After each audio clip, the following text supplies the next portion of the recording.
Hi friends, good evening, and this is your host Ankit Kaneva joining you from Delhi, India, and we have Kevali Calhoun joining us from Raleigh, North Carolina, and we have Nick Palaveda joining us from Raleigh, North Carolina. Good morning to everyone, and welcome to IBMTV Startup Wednesday. And I hope today we have a lot of startups showing up because I spoke to them personally one-on-one, and they have confirmed me that they'll be joining us starting from just after the White House report. So I think we had a good day with startups. Most of them are from India, so it will be most about what startup going on in India and what's happening during the COVID and all this stuff. So before that, we have a White House report starting up. So let's get started. Well, that sounds great. They're most from India, and that's because that's where all the innovation comes from. It doesn't come from the United States of America. We're too busy partying or basically complaining about elections or sitting around complaining. So we're all the startups will come from India in the next several years because they're actually thinking about working. What a novel idea! But that certainly is a novel idea here. With that, of course, we're all waiting for Washington to see what they're going to do in the Tower of Power. Whether they're going to distribute more funds so I still don't have to work anymore. We'll have to go to our Washington correspondent and find out what's happening in DC. Now that we know that startups are coming from India, what's coming from the United States. From IBMTV, International Broadcast Media, this is your report from Washington. There are 48 days left until the presidential election. Trump, at a town hall meeting in Philadelphia, PA, last night cast doubt on the widely accepted scientific conclusions of his own administration, strongly urging the use of face coverings and dismissed suggestions that the nation has racial inequities. Joe Biden will appear on CNN in a town hall tonight from Scranton, Pennsylvania. Critics warn that both the Biden and Trump campaigns' emphasis on legal war rooms to challenge voting issues could give Trump room to bolster his claims that counting delays are evidence of voter fraud. Remember, the first presidential debate is less than 2 weeks away. And by the way, so is a government shutdown, the expiration of the bailout package for the airlines, and of course, everyone's mortgages, rent, cable, gas, electric, and other bills. Separately, Joe Biden will speak to the Senate Democratic Caucus Thursday by phone. Thursday's conversation is expected to center around mobilizing voters and electing Democrats up and down the ballot. It will be the first time Biden addresses the Democratic Caucus as the Democrats' nominee.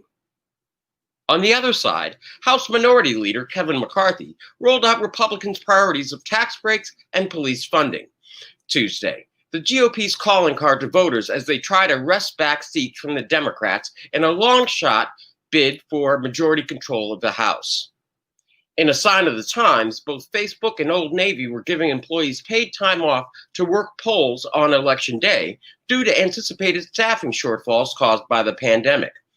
After the announcement, Axios issued a challenge to readers to do the same, and over 36 companies responded with substantially similar commitments to their employees. In other news, from the not-so-fast column, there has been no movement on the length of the continuing resolution to fund the government. We have 2 weeks. Separately, under We Have a Heartbeat, no, we don't. The Problem Solvers Caucus plan, that is the group of House Democrats and Republicans who announced a $2 trillion COVID relief stimulus plan yesterday, has been pronounced dead by party leaders on both sides of the aisle. While the reasons differ and some are nuanced, the result is the same. But wait! Speaker Nancy Pelosi said Tuesday that the House will remain in session until lawmakers deliver another round of COVID-19 relief, a move that came as Democrats from swing districts signaled discontent with a standoff that could force them to face voters without delivering more aid. Nancy Pelosi, for her part, said, quote, "We are committed to staying here until we have an agreement that meets the needs of the American people." Pelosi separately told her Democratic colleagues on a morning conference call that, quote, "We have to stay here until we have a bill." In short, who knows, but everyone cares. In business, a World Trade Organization panel ruled Tuesday that the Trump administration's tariffs on $200 billion worth of Chinese goods are illegal, vindicating Beijing. The ruling allows China to impose retaliatory tariffs on billions of dollars of U.S. goods. In world markets, they were mixed. U.S. futures edged higher, Benchmarks rose modestly in Frankfurt and Tokyo, but slipped in London and Hong Kong. Investors are awaiting the outcome of the U.S. federal policy meeting later Wednesday. It is expected to keep the benchmark rate at nearly zero for some time to help the economy recover from the pandemic downturn. Interesting. Today, the AP is reporting that a bronze statue representing U.S. First Lady Melania Trump was unveiled in her native Slovenia to replace a wooden one that, get this, was set on fire on July 4th by unknown arsonists. Finally, the current COVID death toll from Johns Hopkins University is over 195,942 American souls lost and 935,591 global souls lost with no end in sight.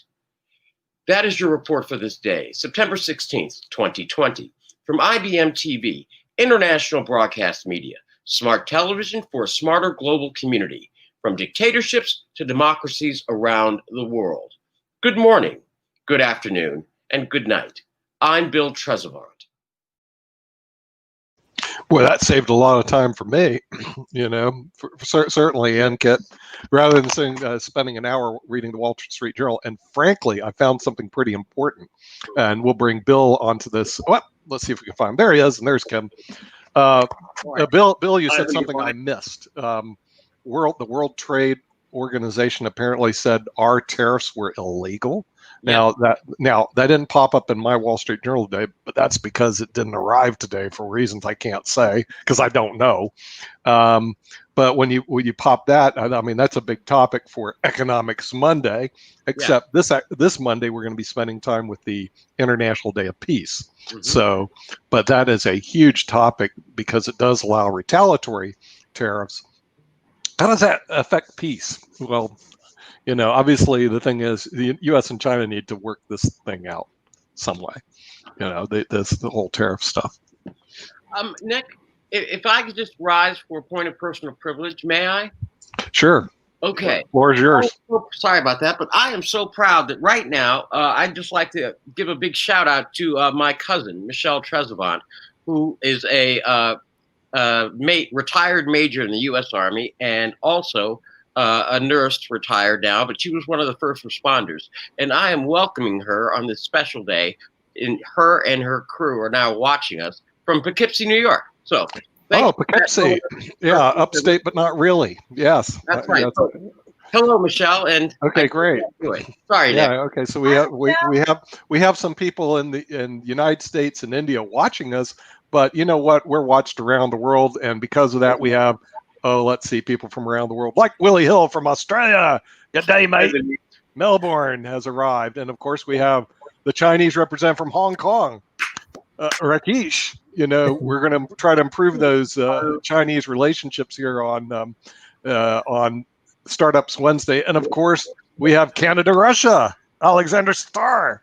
So, Bill, we just brought in our international panel, and we are now in the minority, as you noticed, the American minority. We have India, Hong Kong, Australia, Canada, and only 3 Americans. Well, Nick, yesterday you left me fighting for my life. I mean, I was outnumbered for like 2 hours, and it was really tough. But I held my ground. Yeah. The thing is, the Americans take a backseat position, a more minority position on that. But Startups Wednesday, we're going to see if the startups show up. We know the innovation comes out of India, not the United States, as the United States people. I'm not sure what they're doing right now here in terms of the startups. The startups are like quiet. Yeah. What do you have in this computer science? You and I have talked about this for quite some time, that the failure rate of startups is excessively high, over 90%, right? And you and I questioned this, what happened over the years? Because when we came about with our startups many years ago, I never heard of such a fatality rate. And you and I decided, a lot of it had to do with just getting out there and getting exposure.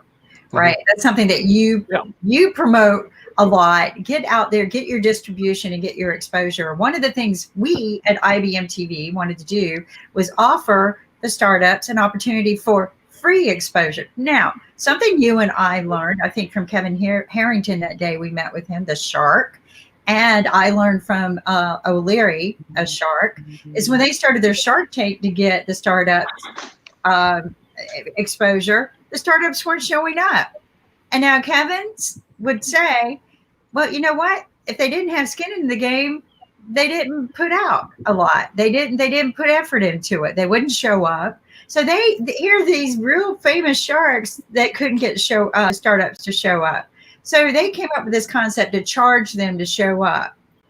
Now, we've heard many times, startups can afford a lot of money. They don't have this. They need to put all their money into this. We're offering a free opportunity to come share your startup.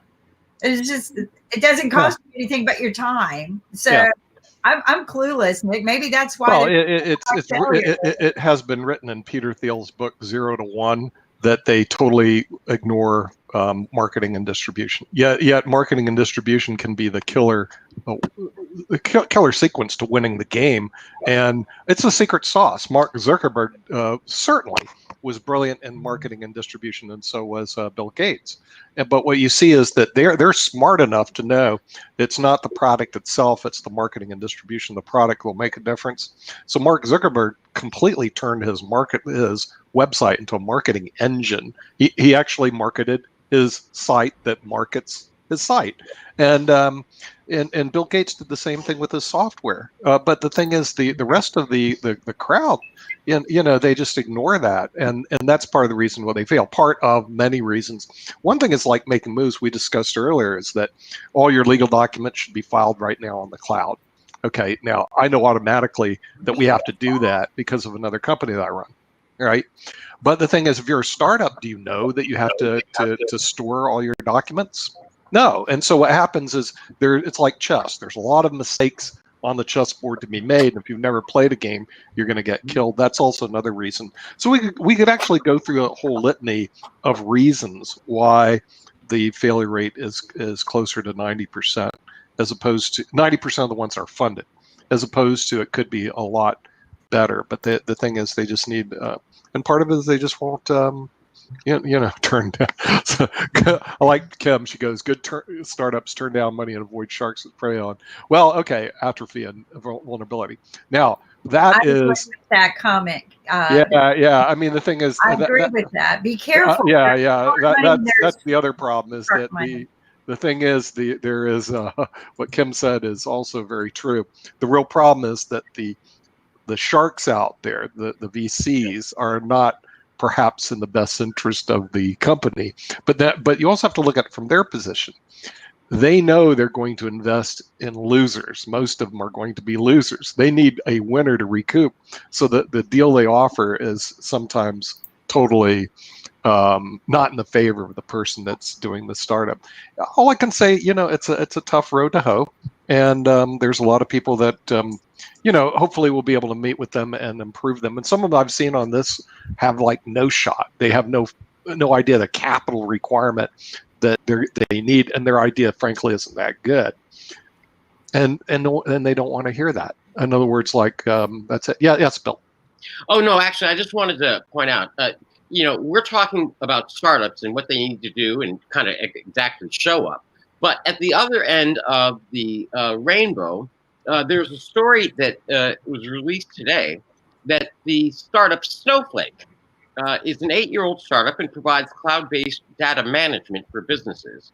As Bloomberg describes it, it's a product as a vacuum sucking up data strewn across in different systems so that the businesses can analyze it together. Well, today they're announcing their IPO, and although they initially thought that they would shoot at $75 to $85, they are releasing at $120 a share, and that would make the startup worth $33.3 billion.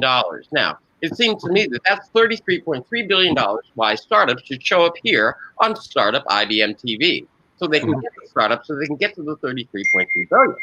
Yep, a stepping stone. Yeah, right. And the thing is, with that, there are unicorns that are out there. Yes, Ankit.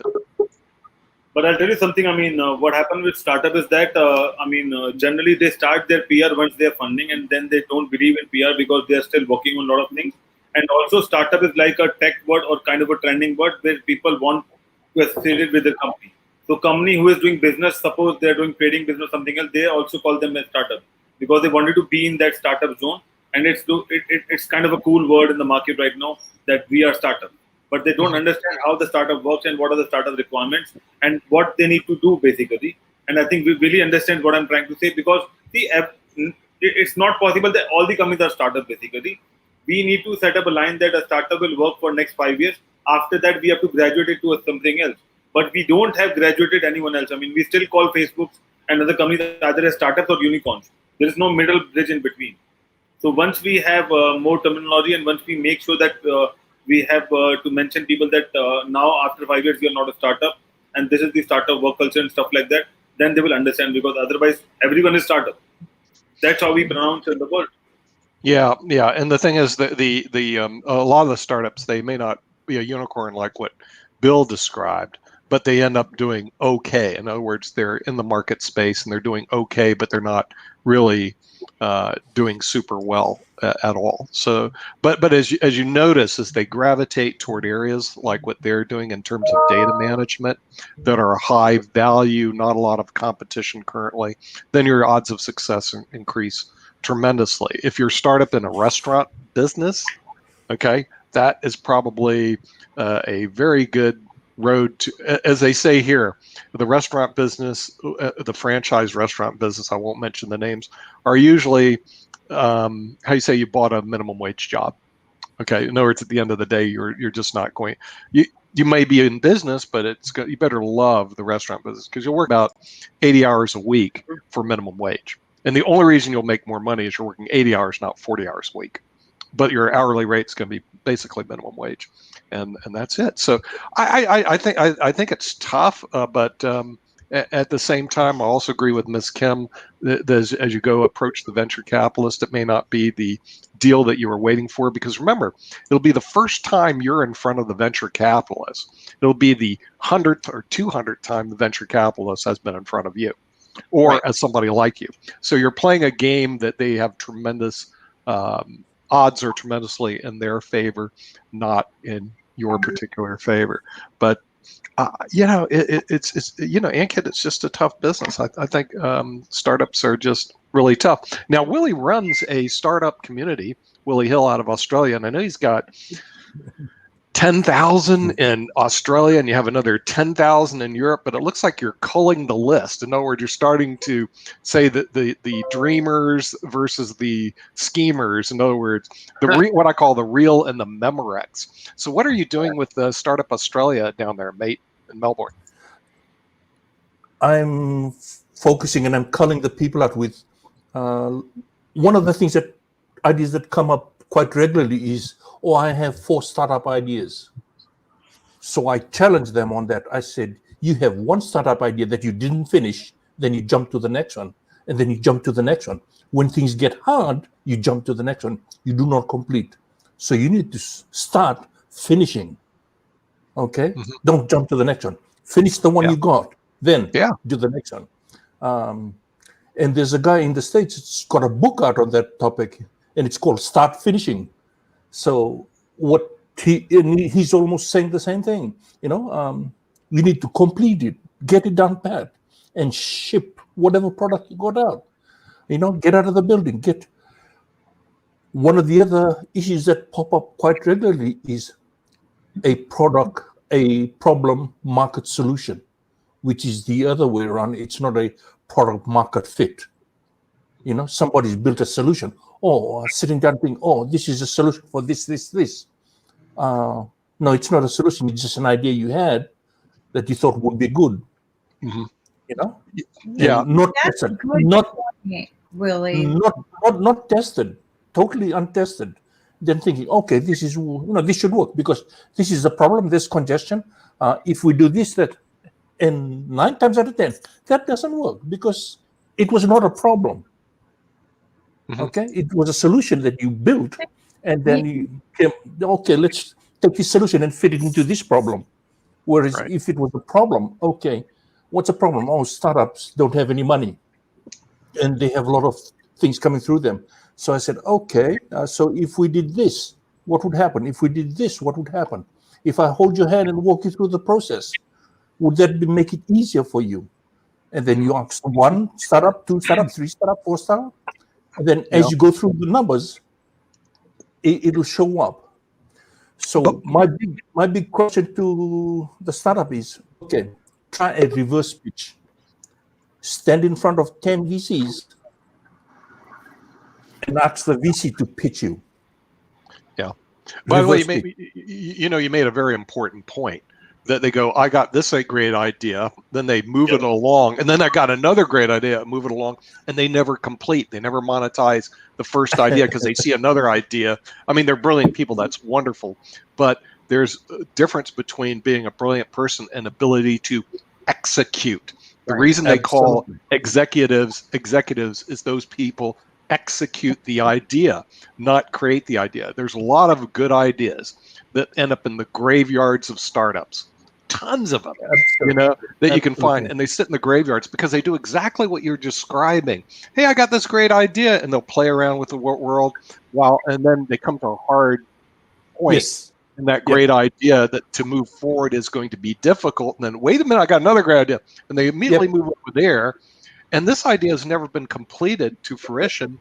And the minute there's a big bump in the road, they stop. And I've met these people. It's not like, hey, this is news to me. I met them. And what happens, Willie, 40 years from now, they're still doing the same bloody thing. They're jumping from one thing to the next and never completing. And they never, ever get their idea on the road because they will not execute the idea. And there are some really great books to read, like you were saying. One is Peter Drucker called The Effective Executive. There's a lot of actually books. Peter Thiel's book is good, 0 to 1. There's a lot of good books that they should read and do some prepping even before they get in. When I did my first startup, we prepped for about 6 to 8 months before we opened our doors. And then Alan Trefler, you can see him on IBMTV. We had him on, if you go to our Money Master section, Alan founded this company called Pegasystems. And the thing is, so I had to ask him a question. How did it go your first year? He goes, 11 months I made no sales. Now that is depressing. That is hard. I can tell you that. Go 11 months, you don't make a sale, no money. Okay, at that point in time, Alan could have easily done like a lot of startups, thrown in the towel, saying, look, I've done this for 11 months. His software was client relationship management software, similar to Salesforce.com. His company is Pegasystem. It's still around today. And Alan's net worth is $4.9 billion. His personal net worth, not the company, because he started Pegasystems.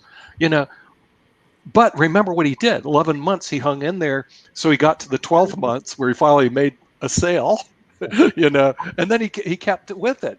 He's a brilliant guy. He could immediately said, hey, look, I got another idea. Let me go execute that one. Let me drop the client relationship management software and go on to this other idea.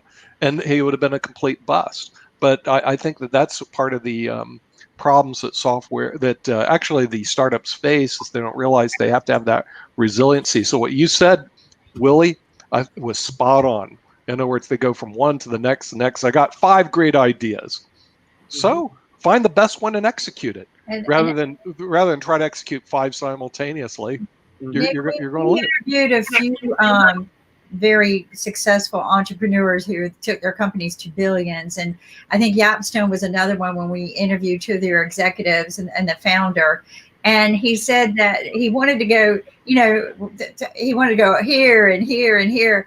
And the other one said, we had to learn how to focus and go a narrow ditch and deeper, right? So he said to stay narrow and go deeper, where, all of these ideas for our company are great.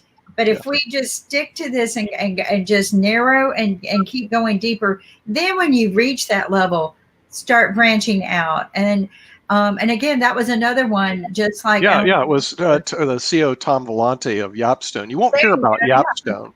Yapstone, who go, I never heard of that company. They process about $22 billion of payments for another company you may be familiar with called VRBO, Airbnb, and a lot of real estate companies you haven't heard of. So what they do is he entered into what they call the payments industry, where people are actually be able to pay online or they pay through credit cards.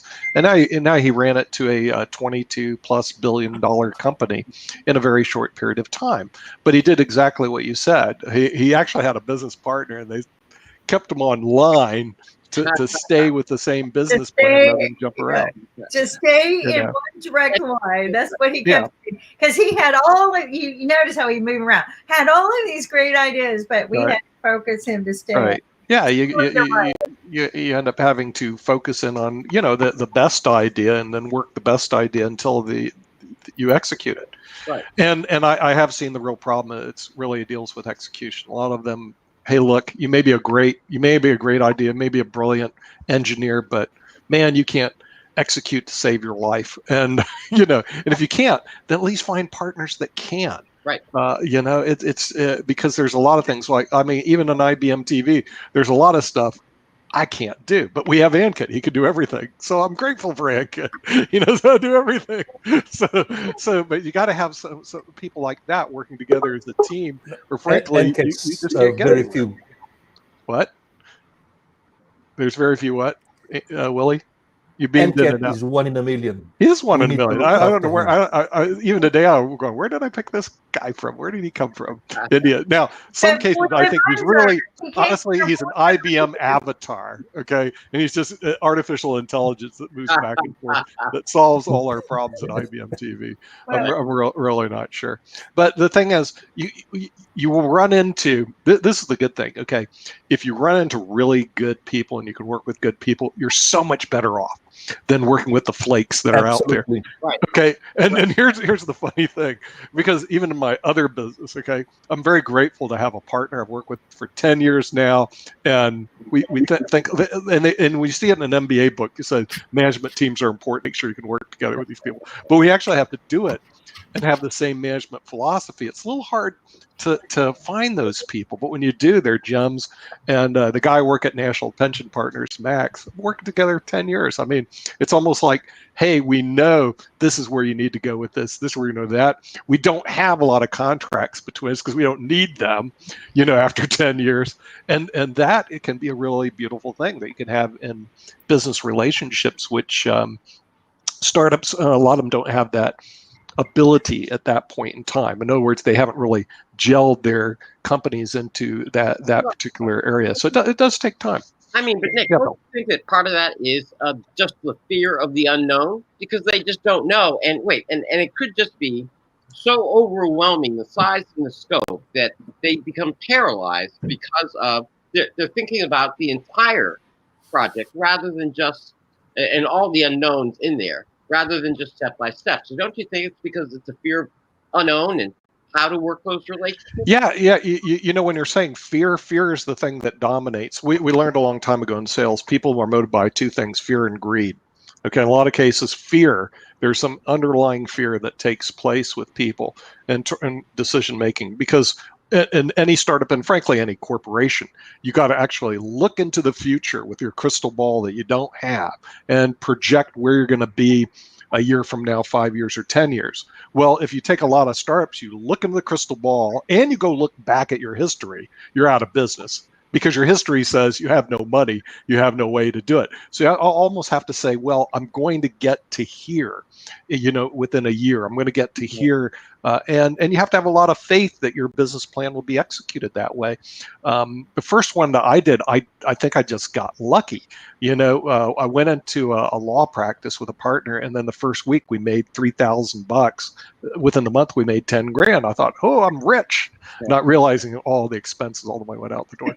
But the thing is, overhead. But we actually spent overhead. Yeah, you discover the big O, overhead. It goes out the door. Okay. Yeah, it sounded real good until here came the rent bill. Here came the secretary's bill. Here came the computer bill back there, because I had to buy a computer. I had nothing, so I had to buy a computer. Laser printer bill. What? Stenographers, transcript costs. Right. All that stuff comes pouring down. And so at the end of the day, wait a minute, I'm just a transfer agent for everybody else that I've just paid. And that's kind of an interesting position that all business owners face. In other words, the money's going to come in, but then the money goes out, and you just have to deal with the cash flow issues. I think that the startups, a lot of them, especially if they're new, and see, I think the fail rates could be higher if you're new in your business. In other words, you have no prior experience with the Right. business, and now you're going to become a startup. Then Right. if you actually had business experience, because the next ones that I did were all million-dollar, multi-million-dollar companies, but I had a tremendous advantage. I already been down that road before in startups, so I know what to expect, as opposed to, hey, this is my first rodeo. So Right. the second one, gosh, it was we were making millions within 6-8 months, but then by that time I knew what I was doing, and it makes a big difference. And you have the connections. It's easier to morph. And the third one, it was even easier. We were making over $500,000 in 6 months, but it was easier to do that because you had that experience behind you, which a lot of startups don't have. They don't have the contacts, the relationships, the understanding of the business, how to monetize it. I can go through the whole laundry list. They have what they call an idea, and that's great. One of the big problems with startup is they fear everybody else. They even fear their co-founders, that they would not get along, and the co-founder is going to take them for a ride. But remember, Willie, we know the big motivators in the world. It's fear and greed. Okay, in other words, and it's the thing that there's Sharif. The thing that causes failure more than anything is fear and greed. And it also motivates people to buy. It motivates people throughout their lives as a salesperson, because first of all, you realize you're in sales if you're in a startup, or you're in CEO, or frankly, everybody's in sales. When I worked with my sales team, they said, look, here's the reality. Everybody's a salesman. Everybody. They don't know that, but they are. They're either selling education, like Rakesh. They're selling computer science stuff, like Kim. They're selling politics, like Bill. But you're selling everything. Okay, I wouldn't characterize it as selling. I characterize it more as me slinging. They're selling mudsling like the politicians. But they're all in a sales function, whether they like to admit that or not. And that's basically it. And with that, many of them don't go to sales training programs. They go, I don't need a sale. I was in sales and one of the top producers at an insurance company called Mutual Benefit Life, third in the country. What do? We went to sales training all the time. Why would a number 3 guy in the company, a multi-billion-dollar company, go to sales training? And we paid to go. In other words, we voluntarily went to it. Why would you do that? It's because you realize you're constantly honing that technique, the tools of the trade. Yet, if you go talk to these tech guys, hey, have you taken a sales training course? What's that? Oh, I'm doing a startup. You took no sales training whatsoever. Good luck. You have no idea how far down the pike you are. So I think they have a lot of issues to face. Now, Sharif works with a lot of the small companies. He's a small company guy. He goes, I'd rather have 1 million millionaires than 1 billionaire and a bunch of poor people. Now, philosophically, as you know, I'm totally opposed to that. I'd like winner take all as long as I'm the winner. But I do understand the other philosophy, spread the wealth around the people of Malaysia. So you have 100 millionaires. With that, Sharif, I guess you come into contact with a lot of small businesses. Do you ever see what Willie Hill pointed out, the entrepreneur who goes from one idea to the next but never completes or monetizes the idea that he's with? No, I just want to share some of my personal experience. Then you understand that why I believe that small is beautiful, less is more. And for economical aspect, it's very strong tools. You can check that my initial career, when I started my careers in 2005, 6, that times. So I started journey with Cambrian Education Group. So now it's Cambrian Education Group because it's very big. So when I started the journey with the chairman of Cambrian Education Group, even I can invite him. So we were very focused that, okay, we want to do work with academia. We want to focus with the academic activities, and we take some of the big decisions that time inside Bangladesh. And that was completely against the strategy and the business philosophy and other things. So what these things? We will not go for the bank loan. We will not go to the stock market. We will not go for the big investors. We will not go for the anything, but we do what you said. This is very important, that sales is very important. Sales is very important for growing the business. So we are starting our journey with only what I can remember with 22, 23 students. Okay, 2005, 22, 23 students. And we were very focused in that academic industry. And I share once upon a time, in that time, Bangladesh academia, especially school and college, they give actually very small salary. Let's say $50 per month, very low salary. So I take the human resource and this strategy, and I say I can take some sort of credit, and I said that no, we have to pay a big amount of salary to the employee, especially the teachers, and 10 times 20, even that time $1,000 for a school teachers in Bangladesh is a big history. So we were very focused that time. We bring all of the best faculty, all of the best teachers, and 1, 2, 3, step by step, we move forward. We go with the small students. We recruit them, and we send them students for higher study. Or also, we start schools and college inside Bangladesh. Believe me, in between 5 years, we were so dynamic and so focused with our strategy. I said, please remember, take it note, that we never go for the bank or any financial institution, because when I take loan, it's a burden for my organization. But with my small initiative, Yep. with my small students, with my everything, believe me, we send 100,000 students around the world for the starting purpose from Bangladesh. 100,000. It's a record. Wow. Even I arrange the marketing things. Mhm. 50,000 people I bring in the one place. 50,000. Whoa.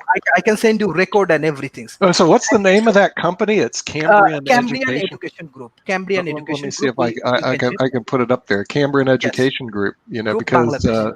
Yes. Even I can invite the chairman, Mr. Bashar. So that was a history, and even we get a lot of award because we are the highest growing company. Highest growing, and I can take some credit because I was one of this that young is I was one of the strategic, and only with the small initiative, we were fastest growing $1 billion company in Bangladesh. Fastest growing, and actually Bangladesh success last 10 to 12 years. What I'm talking about, United Group, you can check. Cambrian Education Group, you can check. All of them actually billions of dollar company. Is that the name of it that just flashed? Cambrian Education Group. Which one?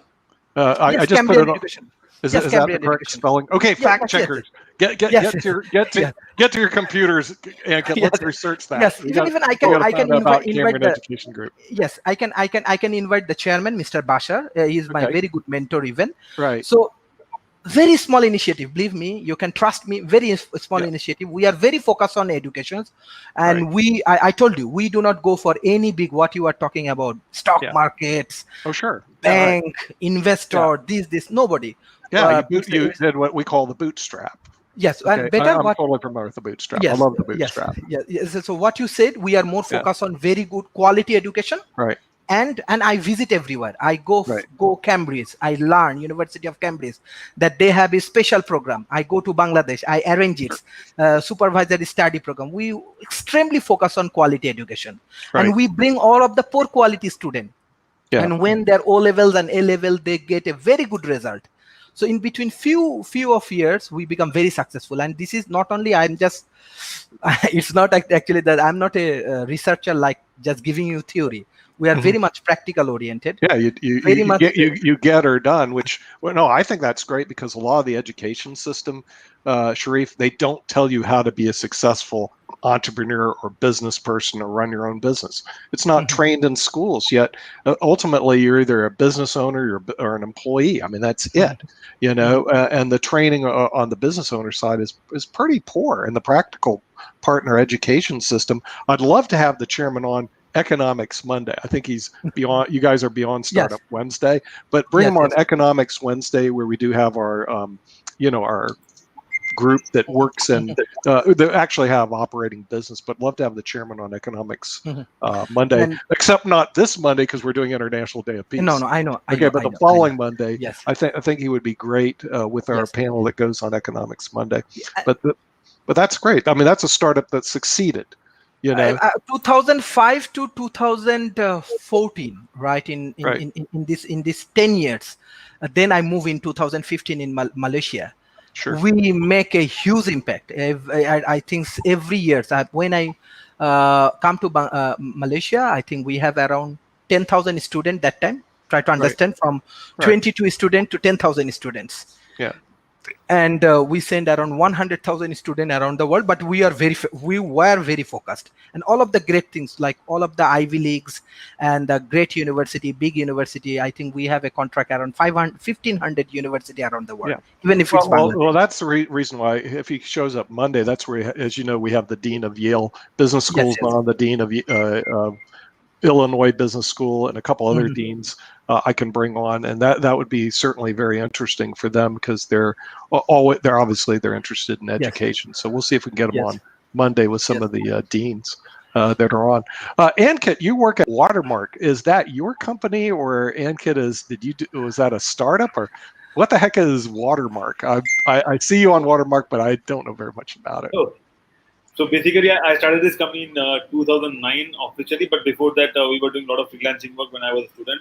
I did my master's from US, and we did a lot of work as a freelancer, as a group, that group known as CMAX or Watermark. And that I converted that group and form a company when when I come back to India. And we started as a startup. We were working on a lot of startups and other things, but as the market going up and down, it was difficult for us to sustain because you need money and you need good team. And it's still easy to get money, but it's very difficult to get good team. And that's what we gradually shifted from startup to consulting a lot of startups because we know how to work and how to manage it out and all this stuff. So we started talking to a lot of startups and started mentoring those startups to get our bread and butter. And then we started involving in a lot of ecosystem and other stuff. And then we forgot about startups because we were focusing on getting the money. And then once we have money in our pocket, we'll start our own startup. So that's the plan. So what happened is that every second year, third year, we used to help a startup or maybe a venture with the startup and helping the startup to sustain their dream so that we can fulfill our dreams as well. So that was Watermark, and now we are a full-fledged tech company. We do all kinds of development and digital and other stuff, and we are partnered with all the big tech companies around the world. So what we do is we sell their products as a reseller and as a partner, and also we support their products around the world. So be it like Google, Amazon, Microsoft, Facebook and stuff like that. So we are very much into that category, and also we are very much active in the startup ecosystem. But when you talk about startup ecosystem in India, it's different from how you work in US. Because in India, it's very bootstrap, and then you have to filter a lot of startups from 100 startups. You have to finalize that only one is serious or one is, officially a startup. Rest everyone is doing something else, which is not a startup. And then you start working with them. But the problem is that there is a threshold of like 18 months, 24 months. After that, people will be losing the patience because they don't have money and they wanted to do a job. I know thousands of people who started the startup, amazing stuff, ideas brilliant, they have a team, but they won't be able to sustain because they don't have money. Because whenever you talk about startup, they need regular money, regular finishing going on. So if you need, like suppose if you need $10,000 a month, they're getting $5,000 a month, which is not sufficient. Right. So maybe they can work for next 1 year, but they can't do more than that because they have family back and to support and all those stuff. And then the problem is that when we are young, we have a lot of commitments and we are planning to get our married life and all those stuff. So everything requires money. So because of safety, they shifted to a job because when you have an experience of startup, you definitely get a good job. So people pay you much, and so the comparison between being a founder and doing a job is like this. Right. So some people shifted to this thing because they feel that they are getting money, and then maybe after a point of time they will again come back to startup. So that's why startup is having a lot of tough time. But that's what we do. I still working with a lot of government sector, public sector, private sector around the world. But now after 10 years of consulting and all this stuff, I am choosing my project on my own. Earlier we were saying yes to everyone, be it a $10 job or be it a $10,000 job. We have to say yes to everything because we need money. But now we are just little choosy with what we can do and all this stuff. So that's what Watermark is all about. And now we are, trying to expand and trying to create a global consulting firm with a lot of business around the world because Now what happened is that whenever you are a successful startup in US, you wanted to have a branch in the world basically, Right. and it's very easy. You just have to replicate the same model, add more people from that local country, and then just let's get started. So, Mhm. so that is something which we are working on, and then trying to help them with the new innovations in technology, because now it's more about AI, AR, VR, and all this stuff, and people not sure about it. People are talking about cloud, which is since a while, but if you talk about cloud implementation, very few companies are doing it because it requires a lot of money and power. So a lot of stuff to be done. I mean, so we are focusing on that part right now. Right. Yeah. Thank you. Yeah, Bill. No, I'm sorry, and thank you, Nick. Ankit, I'm curious, how many hours as you were building this? No, seriously, because I'm a bit in awe of you and your stamina. You have a family and you're running the business and you're starting it. But how many hours that if you can share with our viewers, it actually takes when you say do the work, showing up and things. Ankit? So see, Bill, for real startup, there is no counting of hours. I mean, if we have 24 hours, we would like to work 40 hours in that 24 hours. So that's how startup work. I mean, there is always multitasking going around, and we wanted to utilize each and every minute because we don't want to pay anything to anyone else. See, Right. if you're talking about big companies, they wanted to have a pitch deck done by someone else, contract by someone else, sales by someone else, marketing by someone else. If you talk to me, I have like 15 different cards of my company. I am the salesman. I am the marketing guy. I am the tech guy. I am Right. doing everything because see, if someone is not performing the job, so suppose I hired a salesperson and he's not performing the job, I have to be accountable because Right. I have to get revenue out of it. So I have to do the job going out and doing it.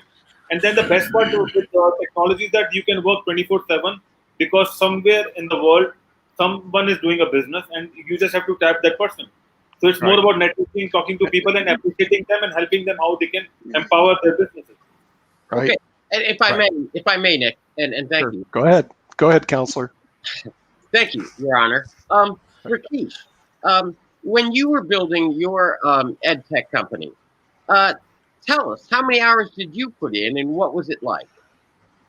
Well, the hours that I put in terms of building the website was, like you can say, like Ankit, I don't know how many hours I put in. I just kept on. I knew that I had to make this website happen. So I commissioned, the creation of the website, the front page. I didn't even know what is a dynamic website, and I was asking the people about it. Then finally got somebody with a tolerable sort of knowledge and was willing to educate me. So I got that far.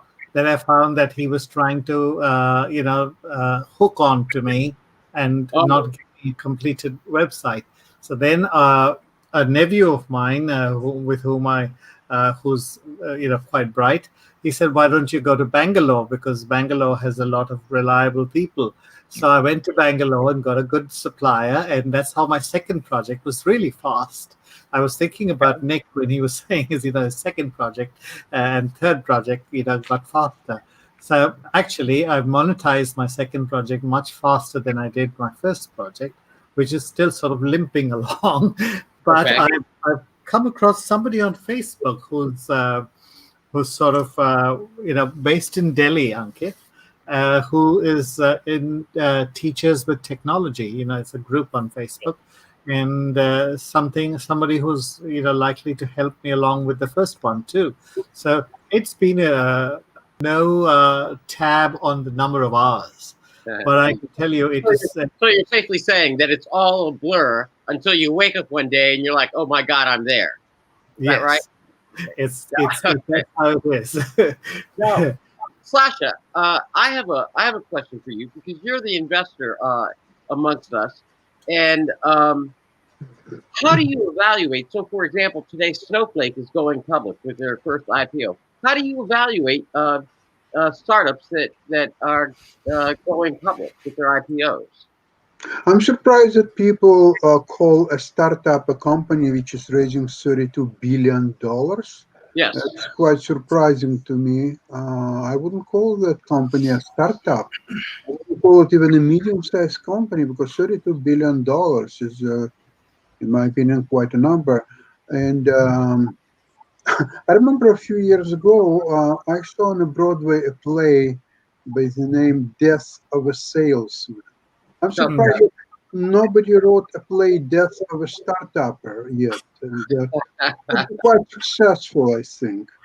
Okay. With the odds, what you say is that the startups which are being financed, 90 over 90% of them fail, but financed are only 1,000 of each startups. 999 are not being financed. So you have to multiply that factor by 999. Wow. So the death of a startupper would be quite a trivial and probably not even very interesting play in a way, because maybe somebody should write the play The Success of a Startupper, because that probably will be one in a million, and that is something to celebrate, and that is something to learn from. I'm pretty sure. Well, Nick, Sasha believes that there should be a takeoff of Death of the Salesman because both Rakesh and Ankit have described the number of hours being a blur in order to get there. Yeah. And I assume the amount of hours that you put into all three of your companies. Did your hours lessen with your experience over time, Nick? Yeah, but the thing is, it takes a long time before that lessens. I mean, the thing is, here's the point. When you're doing the startup phase, okay, and you're involved in your own business, it's exactly what Ankit says. You always have something to do. Always. Why? Because there's always a prospect out there you could be selling your services to. Always. So right now, as I'm talking to everybody, I have work to do back there in my other company. I always have work to do back in my other company. Why? Because I've got all these prospects I can go solicit always. So startups, you never stop working. Okay. In other words, there is no 9 to 5. And when we did interview all of our CEOs that you can see on IBMTV, Tom Volante, the CEO of Yapstone, Alan Truffler, who started Pegasystems, you can see them all on IBMTV. They're evergreen shows. John Fanning, the founder of Napster. I asked them, do you work 9 to 12 or do you work, you work 9 to 5 or 5 to 9? They all work 5 to 9. 5 o'clock in the morning we get started. 9 o'clock in the evening you stop. And everybody that I've seen that were successful, because after a while you start running into people like yourselves that do this stuff, and then you run into people even more successful than you, and you go like, wow, that's amazing. You thought you were doing good. Hey, I make $300,000 to $400,000 a year, and you run a guy who's making $3 million a year. You go like, wow. But they all had one thing in common: they all worked like dog hours, every one of them. In other words, they would work 12-hour days like it was nothing. And that was the thing I had in common. Now, when do you start slowing down? Well, when you get older and you have a lot of money, I just don't want to work as hard. I mean, it's almost like this. You make that conscious decision that you just don't want to work as hard because you don't have to, because you already have your company now in play. And when you reach a certain threshold, like when Ankit said he started business in 2009, there is a 5-year rule. If you're in business 5 years, at least in my industry, you'll be in business forever.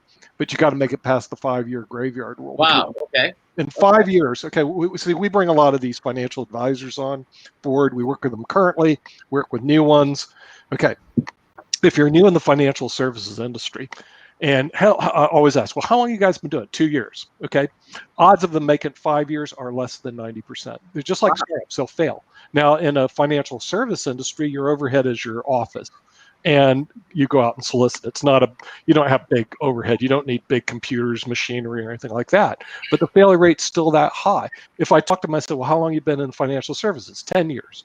They'll be in it for the next 20, 30 years, as long as they want to, because they met that 5-year threshold. In other words, there's a 5-year graveyard threshold in financial services, just like there are in startups, that if you're in insurance, you're selling securities, you're selling asset under management, you're doing any service whatsoever financially, you make the 5-year mark, you go forever. And one guy was telling me, who's worth about 11 million now, he goes, well, it's like you starve for 5 years and you're rich the rest of your life. Right. Because that's basically it. Okay. Well, I'm curious, Willie, when you work with your clients in the startup, do you talk them through? Because I mean, on the one hand, it's one thing to hear that somebody's working from no can see to no can see. Can't see in the morning, until well past sunset. Sure. But it's different when they're actually doing it. Now, Willie, do you talk to and coach your clients through that process? I use personal transformation to get them past that point. Because if you just use a startup, ordinary, normal startup content, it's not there. So you need personal transformation. You do like the silence, the fasting. So, and second thing, you bond together with the startup. Okay. Okay. So the personal transformation for me is the trigger. That's why I'm sort of pushing startup resilience. You fall down, stand up, get up, put one step forward. That's why I'm advocating the ice bath. Uh-huh. Something out, completely out of the picture. That way, that focuses them. Bill, just let you know, I do not work with startups in my practice. I have 0 startups. Okay. My average client has been in business more than 5 years and makes over $500,000 a year. Now, a lot of them make a lot more than that. Before that, my average client had about 20 million in net worth, maybe more. And that's all I work with. In other words, and we had no clients under 4 million. As a matter of fact, we had an ad. If you're less than 4 million, you're not a client of our firm. And I'll tell you the reason why, Bill. They cannot afford our bills. They cannot afford our services. It's just as simple as that. Yeah. So I've actually downgraded from a minimum 4 million to now I work what they call the high income, but not necessarily high net worth group where they have incomes over 500,000, but may not have 4 million net worth. But I can't work with any of these startups because, frankly, they have no money to pay lawyers, legal fees, complex transactions, invest financially. Frankly, they're broke, and they're struggling. Well, then, Nick, I mean, given and this is also for the rest of the panel as well. I mean, Nick, what would be the first 3 things you would tell a startup that they absolutely have to do? I mean, because sometimes we are talking to people that are starting from scratch, and they would need to focus. What are 3 things that you think? You got to constantly. Well, there was one book say ABCs. You got to know the ABC. ABC is always be closing. In other words, you got to always be closing business. If you're not always closing business, you're out of business. So always, I check my calendar in the morning to see, hey, how much business are we closing today? Because if you're not closing business, you better have your product down. In other words, you better have that already taken care of. You got your product, but you better be out there marketing and selling and closing all the time. And there was somebody that said, always be closing, because if you're not closing business, you're going to be out of business. And in our business, just like a lot of them, we work today for profits. And right now I'm working for profits in February and March next year. Seriously. In other words, I don't all the work I do today isn't for anything I'm going to make today, but it hits my bottom line February, March next year. And even in this COVID-19 era, I'm getting paid for last year, not for this year, because you lay your whole foundation for payments out in the future. But I think that they need that, and also this whole 9 to 5 deal. Give it up. You're not going to be working 9 to 5. You work 9 to 5. That's what your employees do, not you. Okay, if you want to be a business owner, you greet the employees as they walk in the door, because you're in the door. You're in the office at 5 o'clock. Right. And remember that, because we had a 10,000 square foot office. Okay, I had a nice size office. A lot of people before I turned it over to my friend Max, who runs it. Okay, and at what was it, 9 o'clock, the employees would walk in. I'd always shake their hands as they come in. At 9 o'clock in the morning, because I was there at 5. Then at 5 o'clock at night, I'd be shaking. By the way, at 5 o'clock, all my employees are gone, except me. I'm shaking their hands as they're out the door. Why? Right. Because I still have work to do. Why? Because you always have work to do. Remember, there's always another person to sell. So you don't work that. Now, one thing they don't teach you in school, never in my MBA classes, my law classes, my master's of tax classes, they never teach you success and what it takes to get there. Never. Okay. So, but if you go to outside classes, courses, or you join certain, what we had is what they call producer groups that we join, then they basically train you in the area. But even what I'm sharing with you is usually shared among what they call the top of the table producers. Right. Nobody even knows what top of the table is. So I told them, well, why don't you share? Because top of the table means you're in the financial services industry in the top half of 1% of the financial services industry, your minimum income is 800,000. Okay. And there's a group, it's called Top of the Table. You send in your production thing. I had qualifying, membership for years. And what you do is you send your membership and you hang around with the Top of the Table guys, and they share all this information. And frankly, it's all the same, which I just shared with you now. But that's if you want to make $800,000 a year. If you want to make less, just work less. That's okay. If you want to go bust, it's not even in their conversation. I mean, it's not part of their conversation. Their conversation is they're going to work till they drop. They're going to make sure that they sell somebody, and they're always going to be closing. I mean, definitely they're money motivated. Okay. Now, Nick, I mean, that in some ways is discouraging. But remember, here at IBM TV, we are optimists. And I see that Rakesh is now he's standing. So nobody knocked him down. So, Rakesh, is it that bleak having gone through your experience? Or is there ultimately a personal satisfaction, like a fire in the belly that you're like, I did this for you, a reward when you go through the process? Yeah, for me, it's been very interesting in terms of I went into this business because I love teaching, and of course I want to make money. It is something which was something new, and for me, because I have a very low boredom threshold, I like doing new things. And I'd been in the corporate world, so I knew about running a business, and but I didn't know anything about teaching. I didn't know anything about running a website, and that's where the growth has been. And after I started earning money even before the first website was on. But with the second website, actually earning money, directly through. So I'm happy about that, because in terms of the business model, I find it rewarding, because I'm teaching, and I'm teaching the way I want to. So that's the way I look at it. Regular business, I know how to do closing and stuff. I've been doing it since I was 21. I'm 60 now, so I've been still doing it, because initially. Okay. So you're not busted. Okay. Yeah. See, Nick, Rakesh is still standing. I mean, he was beaten up, but he's still standing at 60 after 4 decades of always been closing. Now, Nick, I hand it over to you. We have a new guest, please. Oh, you're muted, Nick. You're muted. Roberto from Italy has arrived, who's a 5th generation law firm in Rome, which I find very interesting. I would be a 3rd generation printing company, but my dad says you can make more money printing legal papers you can just printing.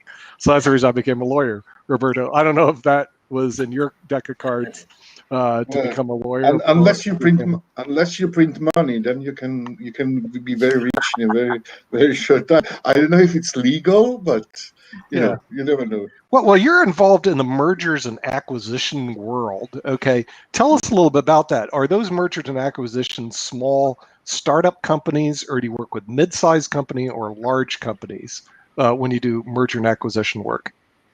Well, in Italy, we basically there is no such big difference, and we go from very big transactions to very small transactions.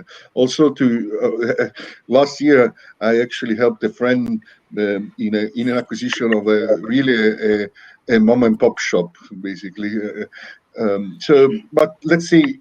Our bread and butter of the law firm is mid-size. And what would be a medium size in terms of a corporation that you'd be working with? Define medium size. I read the paper today where it says that basically 64% of Italian companies are basically micro companies, and basically medium size is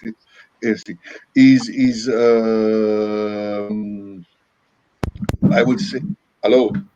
Yeah, we're here. How many euros? I lost. Well, it would be in Italy. It would be from 50 million euros to, let's say, 200, 250. Okay. Now notice, Bill, 50 million to 200 million euros. The reason you work in that market space rather than the less than 5 million or less than 2 million euros is because they can pay the bills. I mean, that's the bottom line. You know.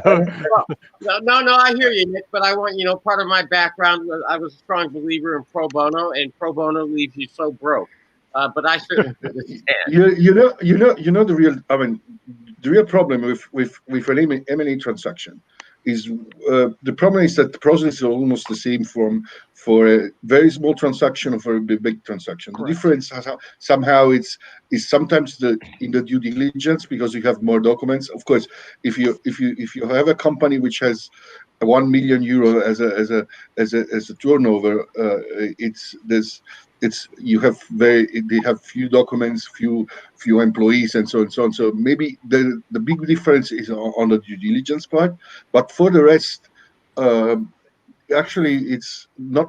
Let's say it's inelastic to the standard procedure is inelastic to the kind of deal you do. So the papers are always the same. The number of documents are always more or less the same. The discussion are always the same about rep and warranties, indemnities.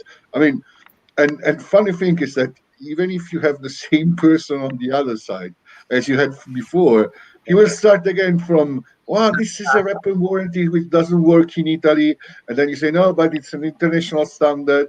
And so you have all those, I mean, it's almost like a comedy at sometimes, where you know that he's doing some kind of exception and you have to rebut in some way. Actually, Roberto, here in the United States, we call that Groundhog Day. Whenever you wake up and you're doing the same thing over and over again. I'm sorry, Nick. No, I just found that interesting. We have a new guest, Rajat from yes, and Rawat, tell us a little bit about yourself. I know you had some problems beaming. Good evening, Neeraj. Can you put on the light because we can't see you? Yeah, turn on lights. Give it some time. Can you put on the lights because we can't see you properly? So Neeraj is having a lot of problems while connecting to the StreamYard, so we are just trying to work on. Yeah, it does take a while. So Roberto, it sounds to me, we'll just beam with you for a little bit, that you don't work with startups in your practice, I would say, right? No, we do have a practice in startups, which I'm very into it, and I'm basically assisting now around 5 to 10 startups. But most of the work is work. I mean, we don't get any kind of fee. We will get some kind of fee under the, let's say, work for equity scheme, so that basically we become part of the founders, or the founders reserve a pool of or we have a warrant or an option, so that when they usually go either at the first round or they go public, then we will receive part of the proceed of the second round or the IPO. Although the IPO now, I don't know, I've seen that the IPO option is always more complex and farther away. I think. Right. I mean, it was unicorns are obviously called unicorns because it's very difficult that you find one. But nowadays, having a unicorn is quite impossible. So. Right. Do you ever deal with private equity transactions? Private equity. Soprano, Roberto. Oh, you can't? Can you guys hear me? I can hear you. Oh, Roberto, do you work with private equity as opposed to? No. Can we check his mute? Roberto, can you join again? I think there might be some issues with the call. Yeah. Because the thing is, if you can't hear me, everybody else can. Yeah. No, now I can hear you.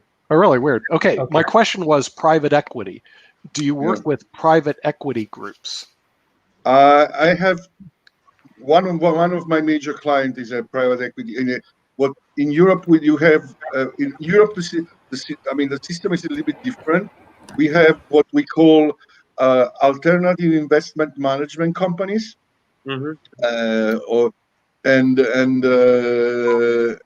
those IFM basically manage the funds, which are called alternative investment funds. And I have one of my biggest clients is actually a manager in a fund manager, an asset management company basically, and they manage 3 funds for around now. The last fund is in fundraising, but they have around 350 million as funding. Mm-hmm. Of course, it's not KKR or Blackstone or something like this, but for Italian, in Italy, private equity was always something in between venture capital and private equity. Right. And mostly because, as I said, investment are not so big as in the US or in England or also in Germany and France. And there is always one of the biggest market in Italy is basically for private equity growth. So where you have the idea that you basically take a company, you invest in a company, and you professionalize all the process in the company. Mm-hmm. And because having and there are a couple of secondary transactions, but not as much as in other countries. Roberto, I have a question. In your experience, once you dealt with, say, a startup, and then either a merger or an acquisition, are the original owners of the startup idea, are they just in it for the cash, or are they in it for the long term? In your experience, at what you've seen with your clients,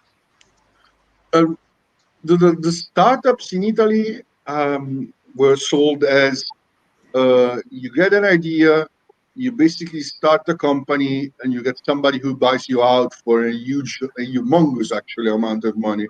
So most of the startup, at least in the first years, were basically structured, put, and developed with the idea that that the founder was going to sell. Worst case scenario, he was going to be hired as a consultant, but basically he would in a 3 to 5 years time, in 3 to 5 years time, he would have there would be a buyout, and he would get rich by selling the company. Nowadays, some of the new startups have more an idea that this is my baby, basically, and I want to grow it, and I want to remain, and I don't want to sell it all, but I want to keep control as much as possible. Mm-hmm. Yeah, no, that sounds pretty good. As you guys know, on IBMTV, we are sponsoring the International Day of Peace, and with that, just for a little break, let's take. In 1981, the United Nations established the International Day of Peace on September 21st, a day for us all to pause our busy lives, take a breath, look at our neighbors, and to be at peace. A day to celebrate our differences, to hug our neighbors. A day to celebrate humanity on this vast planet. In 2020, we need this moment more than ever. A moment of respite from the fighting, conflicts, and chaos we're all going through.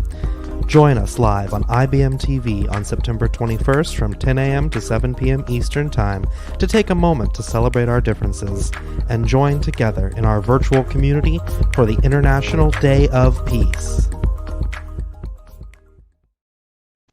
That was our commercial because we're actually on Monday, this coming up Monday, we're going to spend all day at International Day of Peace. And hopefully, Roberto, you'll be able to join us on Monday. We do Economics Monday. I got pushed off. So we're scheduled from 10 to 11, and then we do from 1 to like 3. Because from 11 to 1, we have, who's this guy? Michael Douglas, right. Ringo Starr, Stevie Wonder. Anyway, these people are, and Leonardo DiCaprio. They're all taking our place. So we're going to have to move around a little bit. But hopefully you'll be able to join us. And you just say, well, Leonardo DiCaprio just kicked us off, so we're on a different time slot. Okay, well, Roberto, just to bring you up to speed, because Nick and I had a brief discussion on this, and I refuse to be bumped off by anybody less than, say, Denzel Washington. Now, Nick is okay with being bumped by Michael Douglas. I don't know why. I think Nick has more to offer. Wall Street, baby. But who would you be willing to give your spot up for? Who would you want to? Would you be willing to give your spot for Leonardo DiCaprio? He wants your spot, Roberto. I don't know. Well, he's somehow. Well, somebody says he's looking better than I do, so maybe for the ladies, he would be better for the ladies. So, but I don't know actually. But as a lawyer, I mean, if I have to answer as a lawyer, I will give everything up. How much get back from? I mean, the Wolf of Wall Street, baby. Yeah, as you said, I mean, since there is also Michael Douglas, I would say greed is good. Yeah, greed is good. There we go. Yeah. So there we go. You can have international peace for a retainer. Right. There's got to be an International Day of Peace retainer that's out there that you could do. But anyway, yes, that's going to be Monday on IBMTV. We also have that other clip, Ankit, but I can't find it. I don't know if you have it. That clip is not here. I mean, I'll play that clip. Not up yet. It's a great clip. Okay, but the thing is, it's not up yet. But yes, on I think it's coming up this Monday. We're actually celebrating International Day of Peace. It was sponsored by the United Nations, and we're going to be broadcasting it. I think we're the only network who's broadcasting International Day of Peace. All the other networks here, what's that? We don't care. Right. So I don't even know if they even celebrate that in Italy. It's a United Nations deal. Do you guys even celebrate International Day of Peace on Monday? No. I bet somebody does, but I've never heard about it. Okay, you're right. You were with me when the guys came to me that actually have been doing this for 40 years, and they go, International Day of Peace. I said, I never heard of it. So the thing is, he goes, 1.6 billion people know about it. I said, but there's like 7.8 billion people in the world, and I'm one of those, 6.4 billion that didn't hear about it. So it's kind of a interesting day. I mean, anyway, we're doing that. In Italy, we do celebrate almost everything. So that's what I figured. I would love the idea of celebrating World Peace Day, but it would be somehow bizarre because we have liberation from the Nazis, but we fought against Nazis in Second World War. You remember it, right? Right. Well, at the end, I mean, because before you got. That's the end is irrelevant. At the end, we came out winners of the Second World War. Right. And we fought against the mighty Nazis and we defeated them. Okay. We celebrate First World War. We also won because we fight the Germans and the Austrians at the end, as usual. Then we do have, I don't know, we have all kind of celebration of peace and peace treaties and whatever, where obviously we have no right to celebrate usually, but then again. Oh well, the thing is, it's a great country. I mean, I just am thrilled with all the artwork, the food, and I told my wife the real sad thing with COVID-19, we will not be visiting Italy this year, and I was going because it is like a vacation wonderland to go to Italy. I'm just. So we just love it. I mean, the thing is, now we like Rome, but let me tell you, Roberto, Florence is just a killer city. I mean, how do you not like Florence? I mean, it's just a great city. By not being somebody from Florence. In Italy, I mean, the standard in Italy is to hate everybody, and hate is not. I mean, it's an understatement. Yeah. So the only thing you love is your own city. And sometimes even not your own city, it's your own neighborhood. The rest is an enemy. It was historical. I didn't know that. Well, in Tuscany, basically in Tuscany, there are a couple of cities. In Tuscany, every city hates. Yeah. Siena and Florence don't get along, which is weird, but no, one time, They fought each other for 100 years. That's what I was going to say. At one time, it was all city-states. So everybody liked their city because the thing is they were all city-states. So Verona didn't get along with Siena, which didn't get along with Venice, which didn't get along with Milano. I mean, it's just strange. And Roberto, it's still like this. Yeah. no, I mean, still like it. Wow. I thought all of this was solved with soccer. I thought each place had soccer, and then that's what you Exactly. And Well, what you call soccer, which I don't know what soccer is. Football. I assume that's football. Football. I Yeah. apologize. It's I apologize. when you use the foot to kick the ball. It's football. It's football. And when you just have a guy who enters 5 seconds and kicks the ball placed somewhere in an indoor stadium, that's not football. It's a guy kicking a football. I stand corrected, counselor. And Narrow-minded American. I mean, come on, guys. You know that actually in England, a lot of people in England uses soccer as well, because football for a lot of Brits is actually rugby. Right. Yeah. And the funny thing is that has not basically been nothing to do with in football. You have the touchdown. In England, the touchdown in rugby is called the try.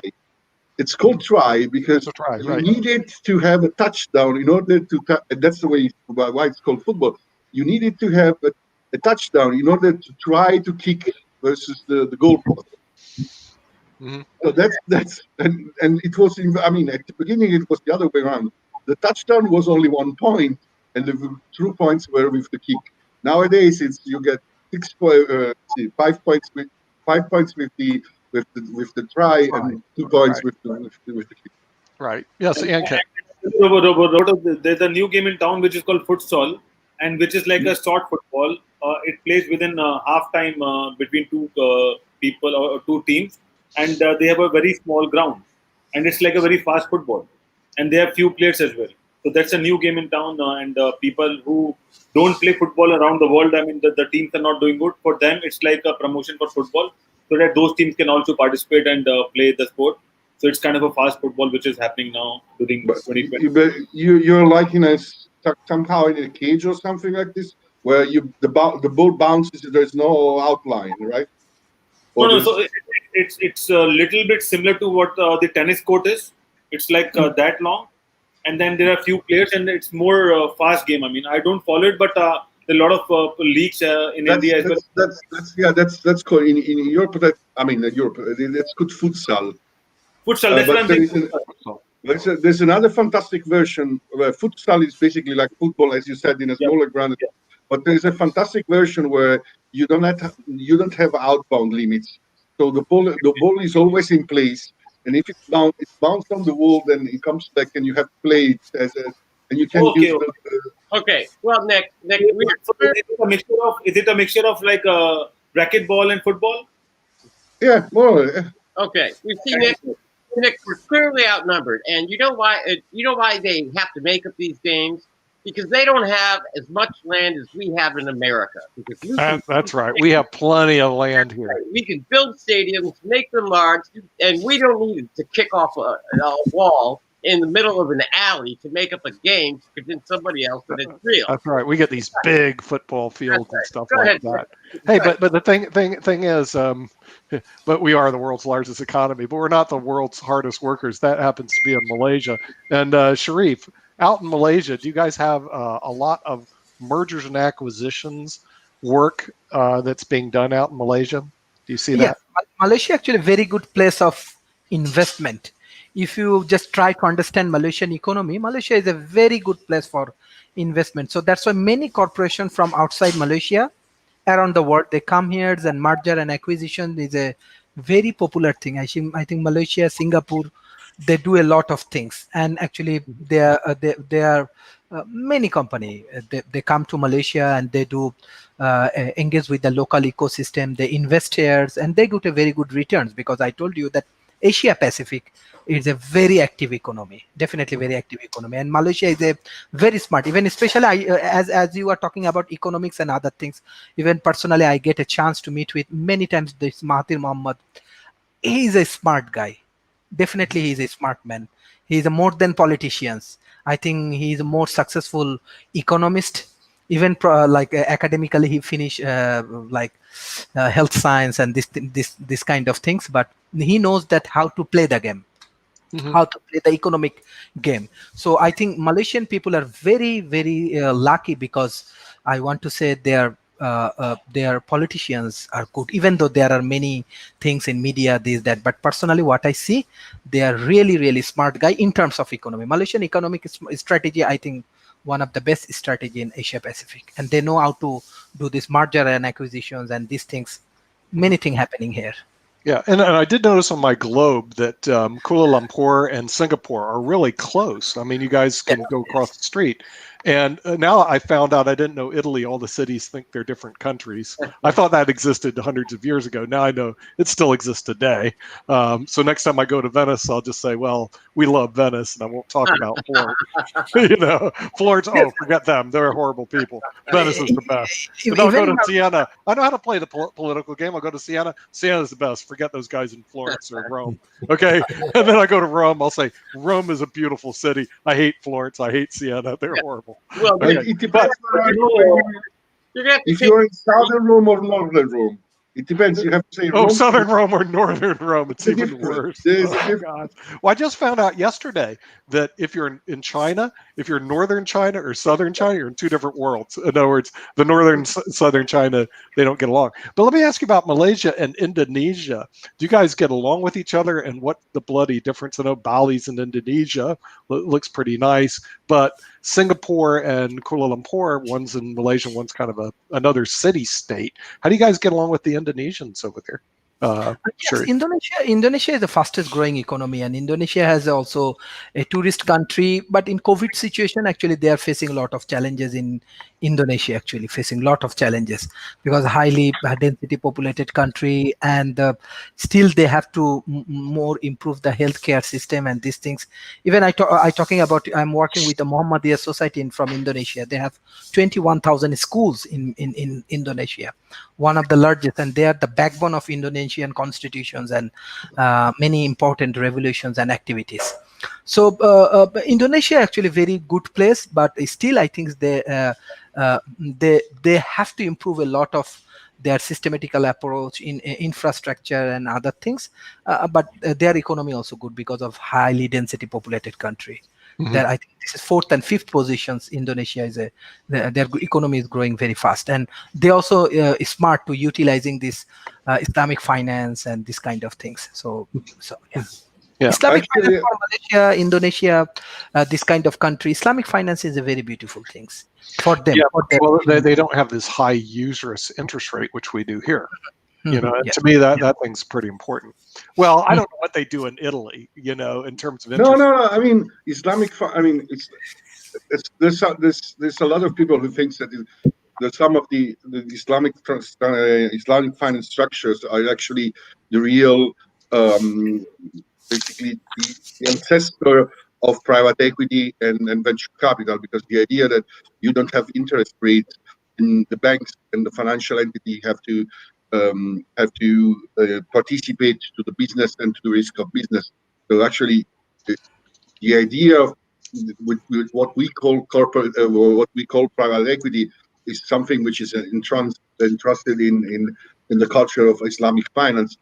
Problem is that maybe you don't have the interest rates, but IRR and exit preparation, preferential liquidation, and so on, still can be very costly. So on the paper, it's more ethical than our finance, but sometimes it depends case to case, but it can be very, very costly at the end of the day. But the idea is that you don't pay interest rate, which makes you feel very good. That's right. Yeah, you feel good because you don't have to pay that big interest rate. There's actually a company here called Saturna Capital that built their whole $4 billion platform on using Sharia law and Sharia investments, which I thought was pretty successful. In Italy, what I was told by my Italian clients that own real estate over there and real estate here, they said the cell phone industry, they said definitely a bet on because Italians like to talk all the time.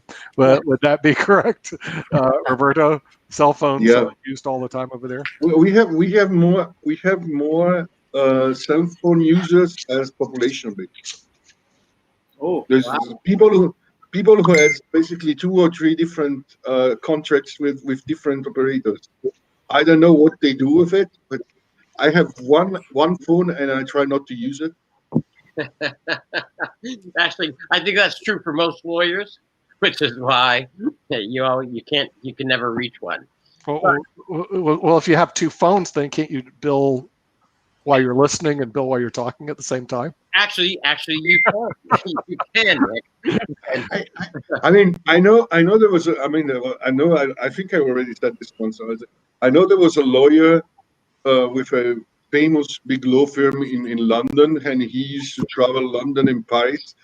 And when he was flying back from Paris to London, he would charge 25 hours. Would be 25 hours because there was, of course, there was the time difference. Yeah, time difference. The way hourly rates are going down now, if I charge my client when I'm talking with him on the phone, if I'm talking with somebody else on the phone, I don't know if I will get paid. I would love, although I would love to be honest. Yeah, you can bill more than 24 hours in the day. If you go the opposite, you go the opposite side of the time zone. So yes, I've heard about attorneys doing that before, where all of a sudden they'll submit their timesheets and say, "Well, you billed 26 hours today. How'd you do it?" "Well, I went this way, and I gained time going the other way." So it's not uncommon. So yes, you can do more than 24 hours. That's not impossible at all. But my Italian clients were also telling me this, which I don't know if it exists in the other countries, but doesn't here. The child could not be disinherited by their parents.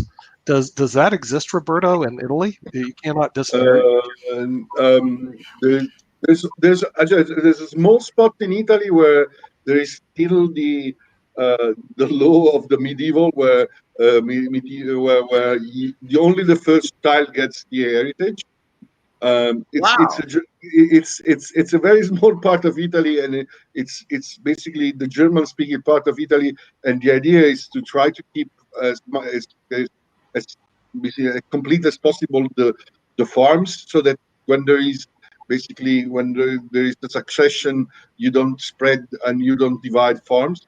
But for the rest, in Italy, there is a rule where all your heritage, only one part of your heritage of your basically can be disposed freely. The rest goes to the wife if there is a wife, and the kids. Mm-hmm. And it's so it's 1/3 to the wife, 1/3 to the kids, and 1/3 you can dispose freely. Mm-hmm. So the idea is you can't, unless there is a criminal reason. The only reason, if somebody has been criminally discharged for basically, and not for everything, but it has been criminally charged for doing something in order to obtain the heritage, the estate. Really? Wow. And Kit. So, Roberto, I mean, when you talk about inheritance and disinheritance, so is it like they also carry the debt weightage of their parents as well? If there is any loan or something going on, and then suddenly someone expires, what happened after that? What happens? In principle, it goes to the assigners of the heritage. The only thing you can do when there is basically the only thing that pair can do is not accept the estate, basically, and if they don't accept the estate, they will not basically not succeed in the liability, because I mean the estate is the estate. It means you get all the liability as well as all the credit, as all the goods basically and assets. And also tell you something. I mean, I wanted to work on a project where what happens is that people who are alive, they have a lot of digital assets while they are active, and suddenly if someone expires, they lose all the digital assets because no one knows their password and all the stuff. So can we work on some policies where we can inherit, or maybe we can hand over the details to someone as kind of a will, and how the back-end process can work? Is it possible as a legal attorney? What do you think about that? Because a lot of people come to us that they wanted to secure their password and they wanted to have their password followed up to their children, because a lot of information is stored on emails and that stuff. And I mean, the password is only by one person, and suddenly something happened. What will happen after that? That's basically, I mean, kind of complex at the end of the day. I can give you a very lawyerly answer. It depends. To be honest, it depends on several factors, but well, I don't know really. Nick, you need to I think we will depend. Nick, you need to unmute. Okay, in the United States, we actually have what they call the Uniform Digital Millennium Act, which is designed to take care of assets that are in the cloud or their, social media, et cetera. Here's the problem with all uniform acts, which when you study in law school, uniform means, oh, everybody adopted it. No, it doesn't. What it means is that this is a proposed act. One state may adopt it, another state may not, which is a big problem in the United States. The United States is not really united in the laws. A good example, if you go to Las Vegas, it's legal to gamble. So you can gamble in Nevada, but you come to Florida, it's illegal to gamble. But it exists with almost all of our laws in the United States. It's a patchwork between state to state. It would be like Italy having every city have different laws, which may exist that are totally different. And so the Uniform Act may not have been adopted. Now, with those Uniform Acts, I know that a lot of the laws have been adopted internationally, so that some of the laws, they try to make them consistent, usually by way of treaties. So we have a lot of treaties that exist, and some of the treaties, at least in the tax area, can be very advantageous for certain taxpayers to take advantage of, formation of corporations and trust in other jurisdictions outside the United States. Playing that game, the Internal Revenue here hates it. That you're playing what they call the foreign game by moving assets to a foreign jurisdiction, which is very difficult for the Internal Revenue Service to attach. In other words, if you have, let's put it this way. And in any case, with the new FACTA agreements, you have a lot of countries where if you establish and if you have a bank account outside from the US, or vice versa, there is an automatic exchange of information now. For example, Italy has Italy, Germany, also Swiss, as far as I remember, they do sign the FACTA agreement. So basically, you can start your company in Italy or in Germany, but if you are a US person, automatically the company or the bank will transfer information to the IRS. So also, I mean, I think there are still places where, and like the platform in the North Sea, where there is no control and whatsoever. But one of the, let's say from a tax planning point of view, one of the worst thing which happened with all this digital the evolution is that you can't really hide unless you are out of the grid. And if you're out of the grid, it's difficult to make business because, I mean, there's a lot of people who said that actually cryptocurrencies and the blockchain would basically give some kind of relief to this government control. But at the end of the day, also the blockchain and the Bitcoin can be easily controlled and are controlled, because once you have to get resources in the real world, then everything goes through an anti-money laundering, and in any case, everybody who has been part of the transaction will be easily monitored and closed.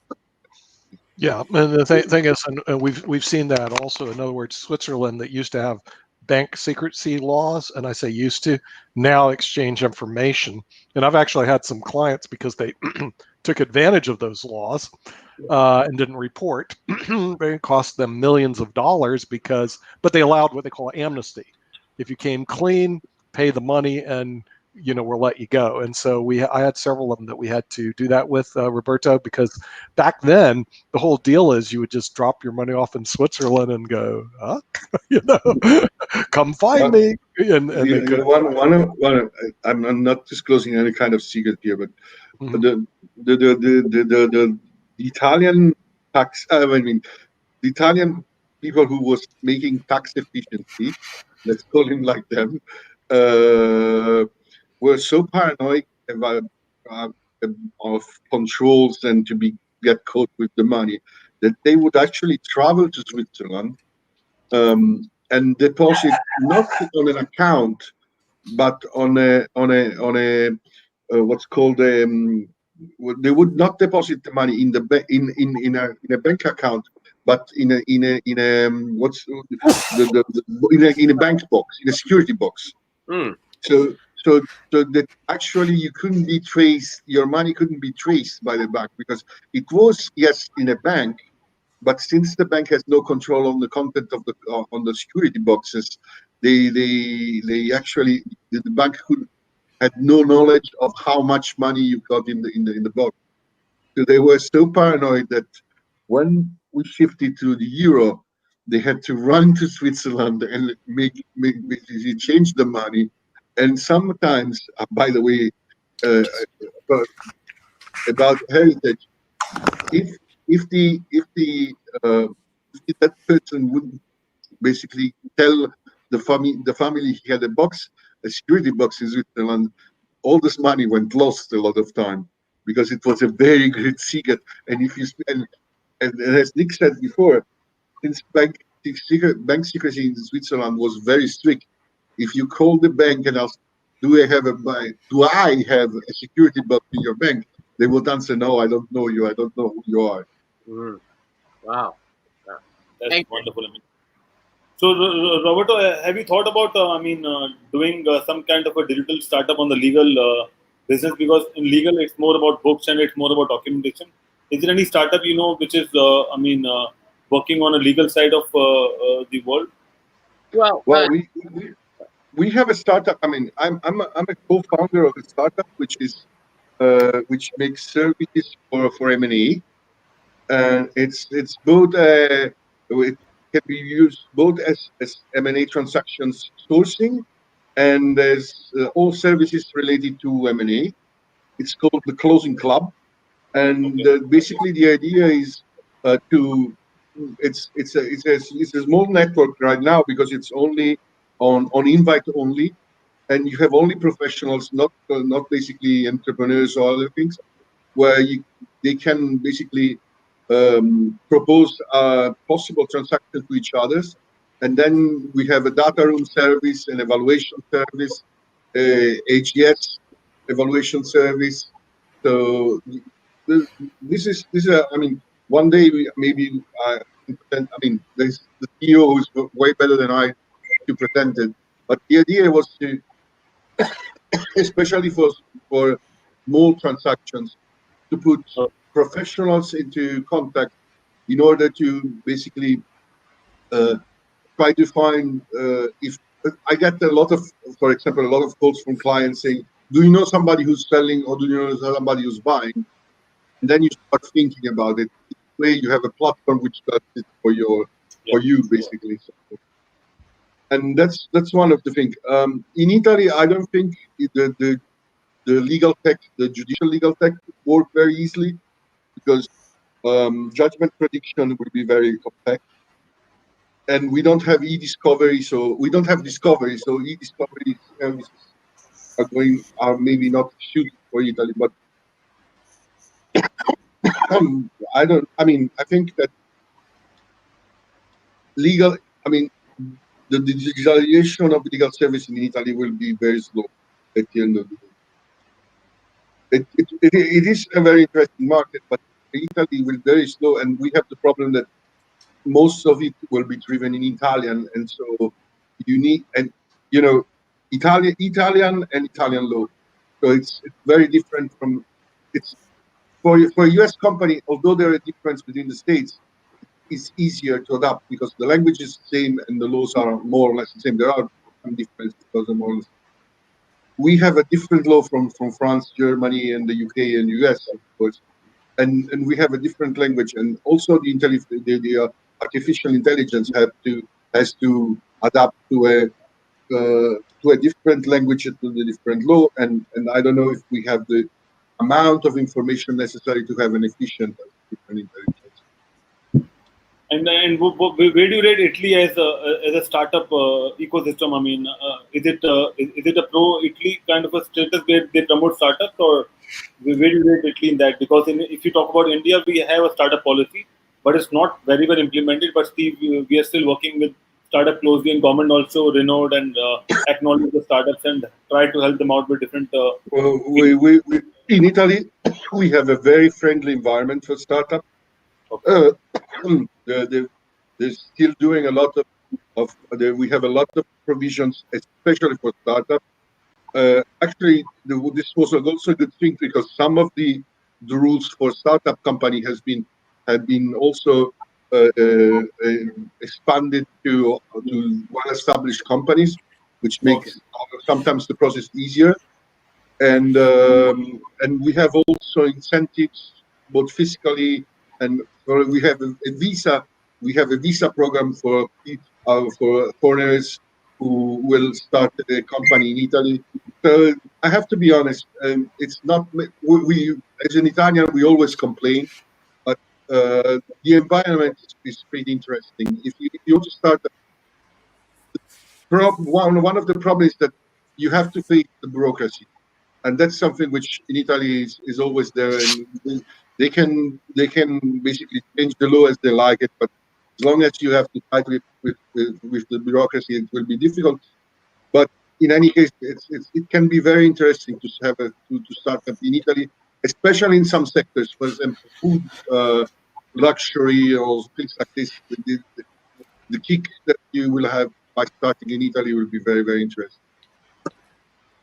That's amazing. And also, I mean, is the government supports in terms of a startup fund or something in your country? Because in India, what we are working is that we are working on a startup listing where startup can also go public and list their companies in a different index, so that they'll get more leverage and more awareness, and people can invest as a creditable investor in startups to make their life easy and to get funding in a much more appropriate manner. There is a program which would like. I mean, there is a discussion about something like this also in Italy. Problem with startup and, for example, for companies which are, for example, in Italy, crowdfunding, which can be used by every company, by the way, not only startup, is growing and growing and growing. And the idea is that you have a general register where you can basically have knowledge of the different startups, but it's more a project than something concrete right now. Okay. And Viri, what do you think about the startup culture in Australia? How the government is supporting the culture? Do you have any kind of policies for startups and funding and all this stuff going on? The startup with the COVID lockdown, they didn't get anything. They were hoping to, how embedded into the social welfare payments, so that at least you have some money trickling through, but that didn't happen. And you had to qualify. You had to your last year's tax. You had to show that, then you could get them. So because you're starting up in between, you didn't have a last year's record, so you just didn't get anything. So what some of the people in the startup space did, they got a second job to pay for the first, the startup. Yeah. Certainly. But you know that, I mean, a lot of countries, they're promoting their startup in India, and they want Indians to migrate there and start a startup, and they just need a startup business. And then some of the countries are sponsoring that project, and also some of them want us to invest some money and start the business then in that country. And I think Australia, Canada, US, and a couple of countries are working on that, and they want more entrepreneurs to be a part of their business and economics, and so that they can create more jobs and they can have a kind of a unicorn where, because now every country and every economy, they're looking for new unicorns now, because right now if you talk about unicorns, they're already established, but they're looking for the next generation unicorns, so they want to help and create ecosystem for that as well. Yeah. So it's now being divided into cities. Sydney got their own. Melbourne's got their own visa program and startup program, and because Sydney's bigger, some of the Kairatsu is a big angel program from the States, and they've migrated. They started up in Sydney. Before that, I was speaking to Kairatsu, about bringing them here, and they're still far away. But having said that, some of the Kairatsu capital were in Perth looking for money. So I thought that was kind of hilarious. But so they're already here, so that's good. That's wonderful. So we are waiting for our next guest, Abhijit Sinha, and we'll be discussing about future of mobility and how the e-vehicle system and ecosystem is planning around the world, especially in India, because we understand how the policy is framing up for the India. But e-vehicles generate a lot of businesses and a lot of ecosystem. There will be new sustainable energy and all this stuff going on, and then we can also it would I'm not sure, but it says that it's pro global warming, and it will have a good environment, fee inflation, all those stuff. So, any news in your countries about e-vehicles and e-ecosystem, or maybe future mobility? Oh, in Italy? Is that me? Okay. Yeah. I'm leaning towards a new one. The Startup Studio. Startup Studio is, as a group, it's like Paramount Studio. They do multiple projects in the studio. So it's not a single startup. They have like 6 startups, but it's under an umbrella, and the idea belongs to the startups. So after like 6-8 months, then they pick a CEO, and that CEO becomes the head of that startup. But it's like they have 8 projects that's already running, and then like 8 months down track, and they get the CEO that comes on board. And that way, when they invest, the company has more control of the assets, as opposed to when the startup on its own, and you start giving away equity at the beginning. Come year 5, you're lucky if you have 40%. You give to the mentors, you give to the employees, you give to whoever else that's around looking for funds. So with a startup studio system, that's a bit different, but it copies the normal startup system, but it's just slightly different in the ownership status.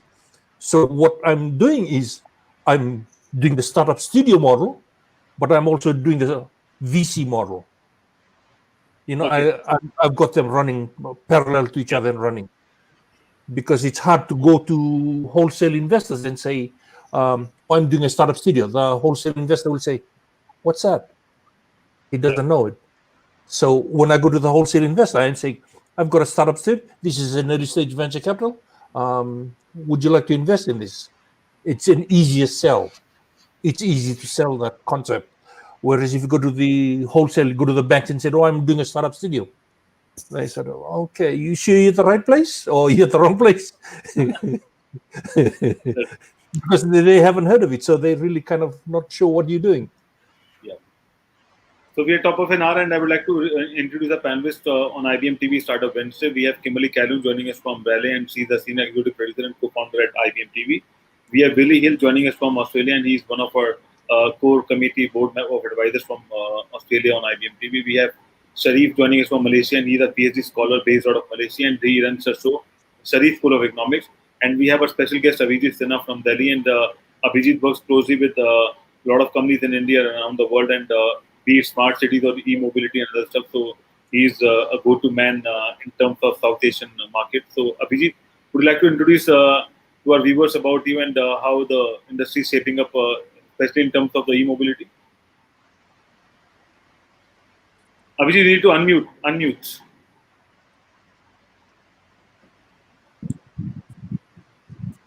Hi, good evening. It's very good to see all of you after a short break. Yeah. And obviously, we have been talking about COVID and other things. So now things are taking shape slowly. Electric mobility, not specifically, but all these industries who became quite volatile for this COVID issue are coming back on track. Many of them, they have came back completely. Some of them, they have recorded growths also. And some new technologies, new prepositions has came up.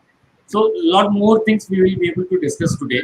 And we'll be able to share a couple of new equations which we managed to work out on a very microeconomic side. And it is fortunately positive. So we all can take this up forward, and we can also discuss little detail about in some definitely specific program. But as far as startups are concerned, I think startups has that quality that it can change itself, or it can start on a very minimal expense and a very minimal logistic. That's the beauty and that's the benefit of being into a startup, that if it is required, you can change the shape. And I think lots of equation which has changed due to COVID, so lots of startups has turned into a different equation. So one of that equation which has came up now is the home delivery, which has increased in India up to 67 to 69% during the lockdown. So people who were wishing to get home delivery on their doorstep, sometimes they had this as a mandate, as a compulsion, and now since they were into compulsion for 4 months, they are not now after lockdown opening, they are still enjoying the same delivery. So this 67% growth, which we have seen into the home delivery, it has not came down after the lockdown opening. So that has given a different business equations, and at the same time, it has given a stress on the delivery ecosystem also. We have been working with Swiggy, Zomato, Flipkart, and Amazon. These organizations, these delivery organizations, were holding their own ecosystem of bike and delivery boys, which is practically not possible for them to continue with because of the demand and because of the surge. So, and at the other side, we wanted them to convert into electric. So these two ideas, they marry each other, and then we plan to come out with 30,000 electric bikes in India. But this 30,000 electric bike in India is only 0.1% of 3 crore electric bikes which are running in India currently. So these equations are very, very welcoming, encouraging, and people who are investing into it, they are really investing into an ecosystem which is electric mobility and which is known for its volatility. It is a volatile sector for investment. It is difficult for insurance company to do insurance. It is difficult for banks to do insurance. Still, this particular ecosystem, which is based on the delivery, which is based on the cost of the vehicle and the rented agreement with the company for 4 years, it brings out a result of ROI around 35 to 40%. Wow. That's a big now the mainstream and the skeleton of the you can say idea is, earlier the Swiggy and Zomato and Flipkart, they used to have their own bike guys, and they don't have their own company. So one bike delivery is involved into milk delivery in the morning. Then after milk delivery, they get involved into lunch delivery at the time of lunch when it surges. And after lunch, they get involved into grocery, medicine, flowers, etc.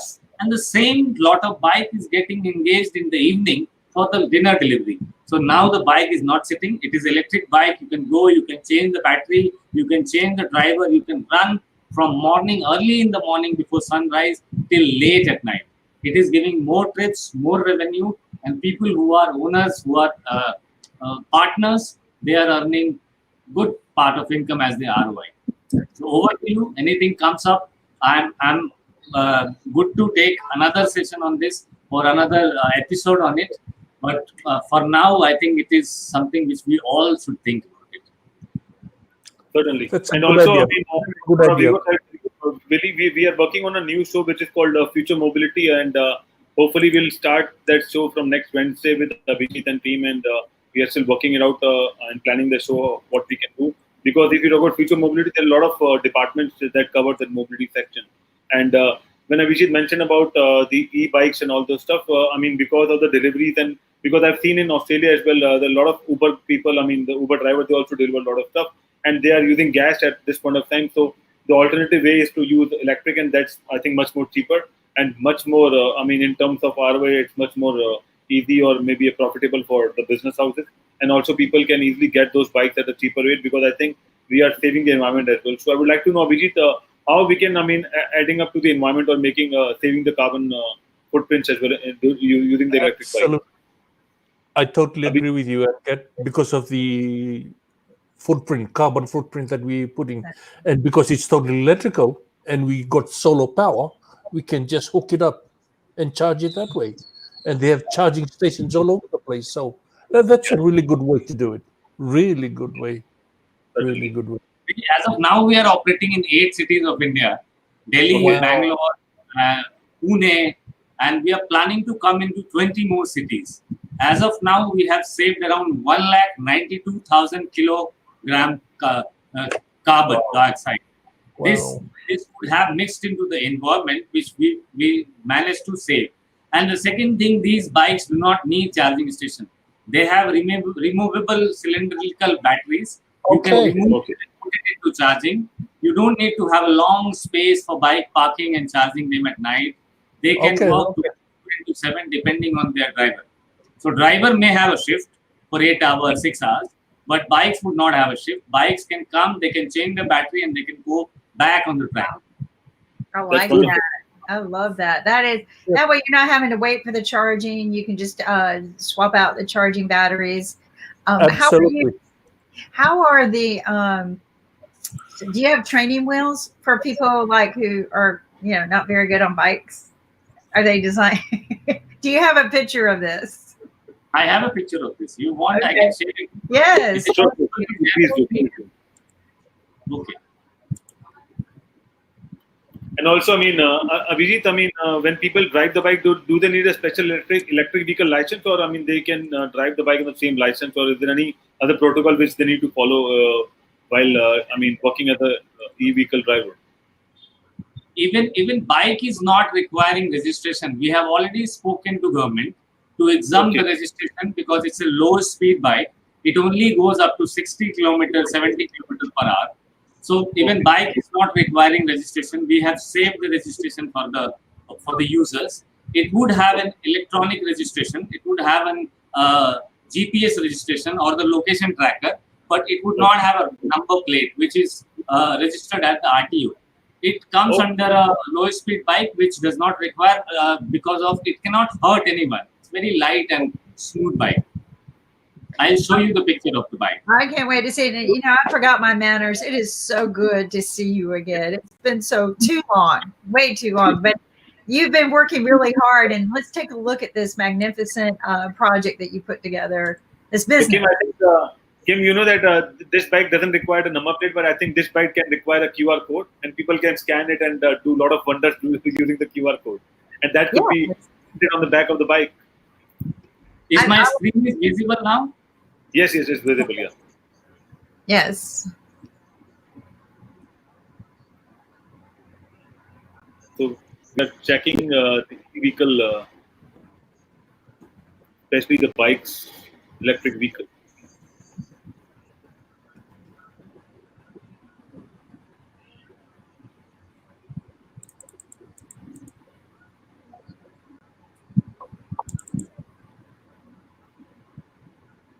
First time we managed to see Himalayas from the Punjab. Yes, and yes, we yes. actually want to carry this forward. Okay. These are the bikes. And what kind of engine the bike is having? It has saved as of 192,000 kgs of carbon emission till date. Wonderful. This is a quick recharge. It's best in class and it has all geo trackers, passive and active both. Okay. It was used during the lockdown for commuting doctors, commuting Okay. health workers and staffs. Okay. So that means that this bike is useful for students as well. I mean, they can also drive the bike. Yes, it's available for subscription on a student. Okay.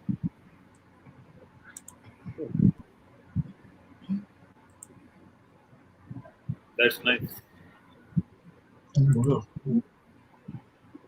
Ha. That is really great for tourism too, right? Yeah. And how much it costs, Abhijit, in terms of dollars? How much it costs? It costs around, in INR, it costs around 70,000. Okay, so close to $1,000. Yes. Wow, How much? $1,000. 999. Oh, to 999. That's funny.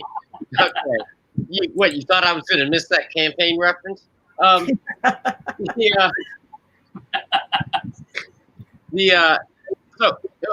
999 buys you the bike or just a subscription? Complete bike is yours. Just pay 999. Wow. Yeah. Wow. I'm impressed.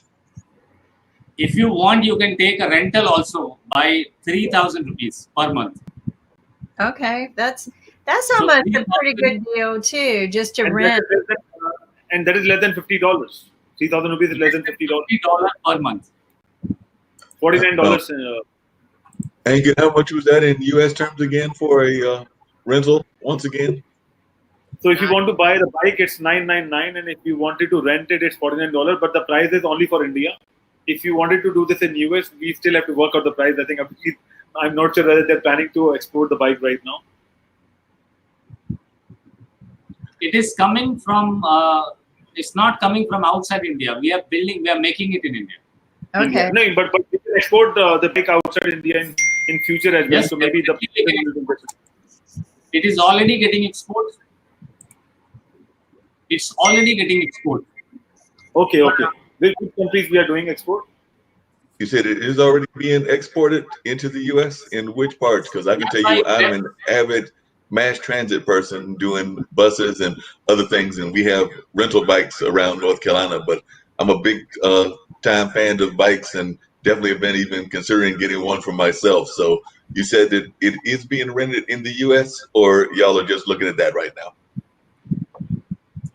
As of now, this decision lies with the manufacturer, and they have better idea of which countries they are selling because they are an MNC. They are already in 50 plus countries. So I don't have their sales figure, but what bike which we are using is built in India, made in India, and used in India. Cool. Wonderful.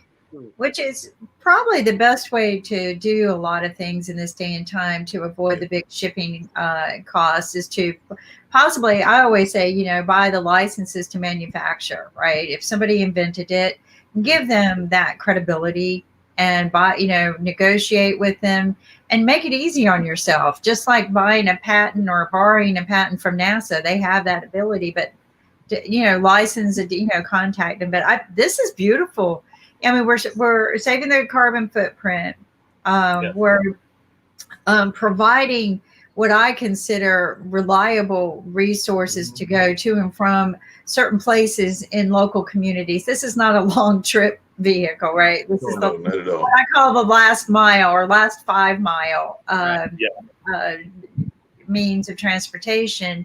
And I mean, and it's cost effective. I mean, not everyone's going to be able to afford $1,000, but even renting it at the price that you're suggesting is very affordable.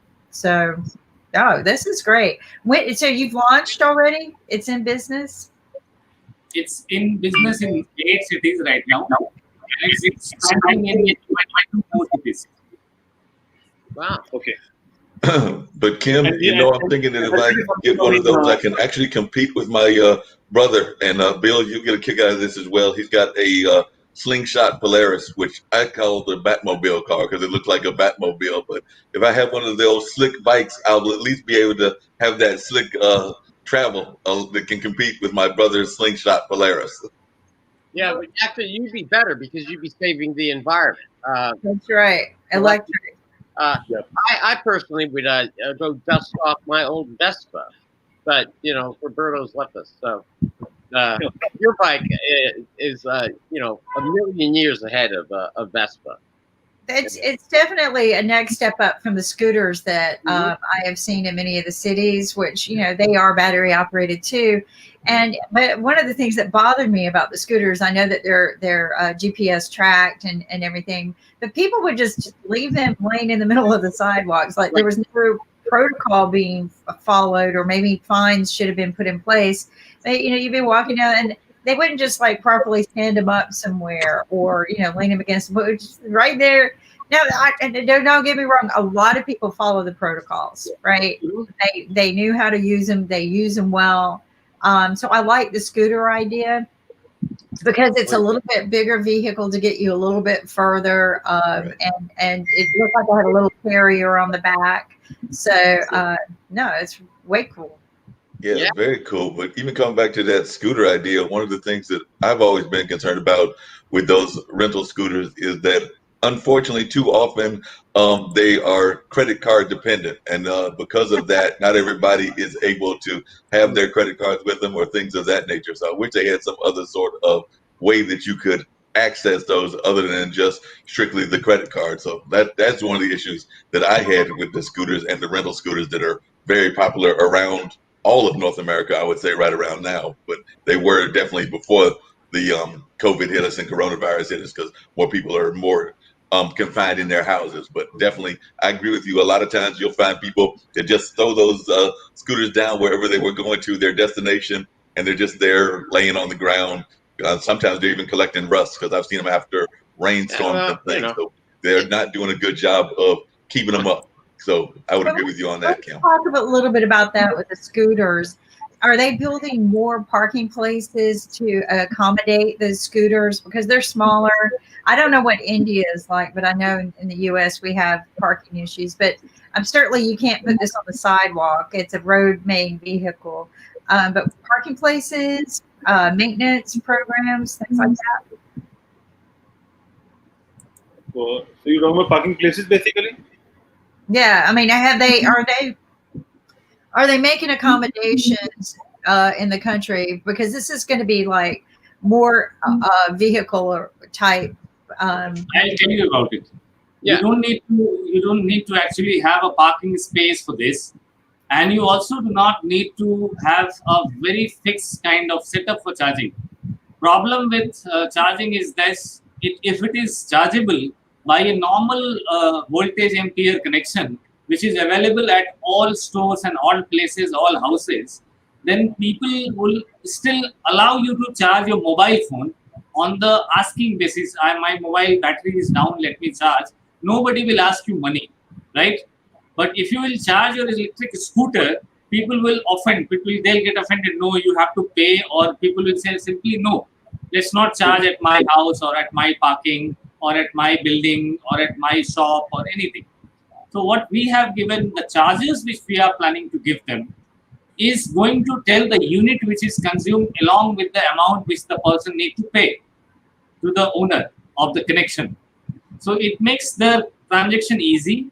It makes them more comfortable and reliable. Whenever they need a charge, they have went for a delivery to the person they have delivered. They can ask, we need 40, 50 minutes or 30 minutes. Or even 10 minutes I want to charge, I can go back to my charging hub and there I can change my battery. So for emergency, now they can approach anyone. The charger itself has the meter, it has the tariff reading, and it will calculate the price which the bike guy will have to pay to the connection owner of the civil infrastructure. That's all, simple. So you've turned the entire infrastructure of the electric grid everywhere in your country into your infrastructure, your recharging infrastructure, with that model. Isn't that right? Such that anywhere anybody goes, if there's an outlet, they unmute. And so any house, any business, anywhere where there's a normal plug, they can plug in and charge their batteries, right? Yeah, this what I told you is for the purpose of emergency. Regularly, they are getting charged their battery, and at the hub when they are picking up their bike, they can have an extra battery, and there is a spare battery which they are carrying with them. In case that spare battery also got exhausted, sometimes you overshoot, sometimes you take the spare battery and you don't come back quickly, or you take U-turn. Anything can happen in India, you know. So in that case, you have to have a plan B, that if I need to plug in and charge, then this option is there. Otherwise, they can have a spare battery, they can come back to the charging hub and they can change the battery. There is no downtime. They don't have to wait, plug in and charge until and unless it's ultra emergency. So, Abhijit, how many kilometers or miles we can cover with one battery charge? 60 to 80 kilometers you can cover. Wow. Okay. Wow, that's And a good also, I mean, distance. I think you also have a connected app which will be able to manage the bikes, maybe in terms of service and other things. What is that app all about? The application is giving a window to the owner of the bike. Owner is investing 1 million rupees, 1 million INR, and he is getting 14 bikes. 1 million, how much it would be into dollar, that Ankit will tell you on the calculation. Yeah, Angus got to figure that out on the calculator. I did have a quick question. How much? Less than $15,000. Less than $15,000, right? Yeah, Wow. less than $15,000, and they are getting 14, 15 bikes. These 14, 15 bikes are running day and night. Whenever there is a driver, there is an order, they can pick up, and the owner, who is the owner of the bike, he has a dashboard, he has a tablet, and he can see that what my bike is delivering, where it is delivering, for which company it is delivering, for which client it is delivering, and how much it is earning per day. Yep. The earning which is assured to the bike owner is around 30% to 40% per year. Wow. It's starting from first year 30% return on investment, and on fourth year it is crossing 40%. Wow. Kim and Bill, and actually, this question is actually for Willie and Lynn as well. I remember that there was a time before COVID came around and the coronavirus came around that there was a lot of push to have electric cars around the area. I saw electric cars outlets even here in Durham. I know I saw some in Raleigh. I'm sure there were some in DC and other parts. What he's talking about is like an electrical bike. I was wondering, have we heard anything as to how the industry is doing in terms of trying to even create those electrical plug-in cars? Because I do know there was a number of places locally here in the Durham, North Carolina area that were trying to do that. And like I said, I'm a mass transit person, so I don't do enough of the driving. But I was just curious as to how that's coming, and maybe Bill can talk to it from a political standpoint, because I know that there was a real big push, but then of course we had coronavirus, which kind of derailed a lot of industries. But I was just wondering what folks' thoughts were about how it's coming along, and if they had any thoughts as to how it's doing in various parts of the United States, because we do have Lynn over there in Pennsylvania. Of course, we've got me and Kim here in North Carolina, and Bill in DC, and I know Willie's in Australia. So I was just wondering how that push was going, both with the bikes and with the cars, and to go more electrical or more environmental friendly, whatever that might be. Well, I'd like to start a little bit because of I worked with the National Institute of Standard Technologies out of Washington, D.C., worked with Dr. Ree, working with the Smart Cities initiatives for many, many years. I think I started back in 2015. And so Smart Cities initiative is all over the United States, not quite in every city, but National Institute of Standard Technologies, what they are about is standardizing everything that we use, and not necessarily just for the United States, but for the whole globe. So if anyone wants to go take a look at some of this technology for smart cities initiatives, you can go to Global City Challenge, GCTC, Global City Technical Challenge, or NIST.gov, and look up smart cities.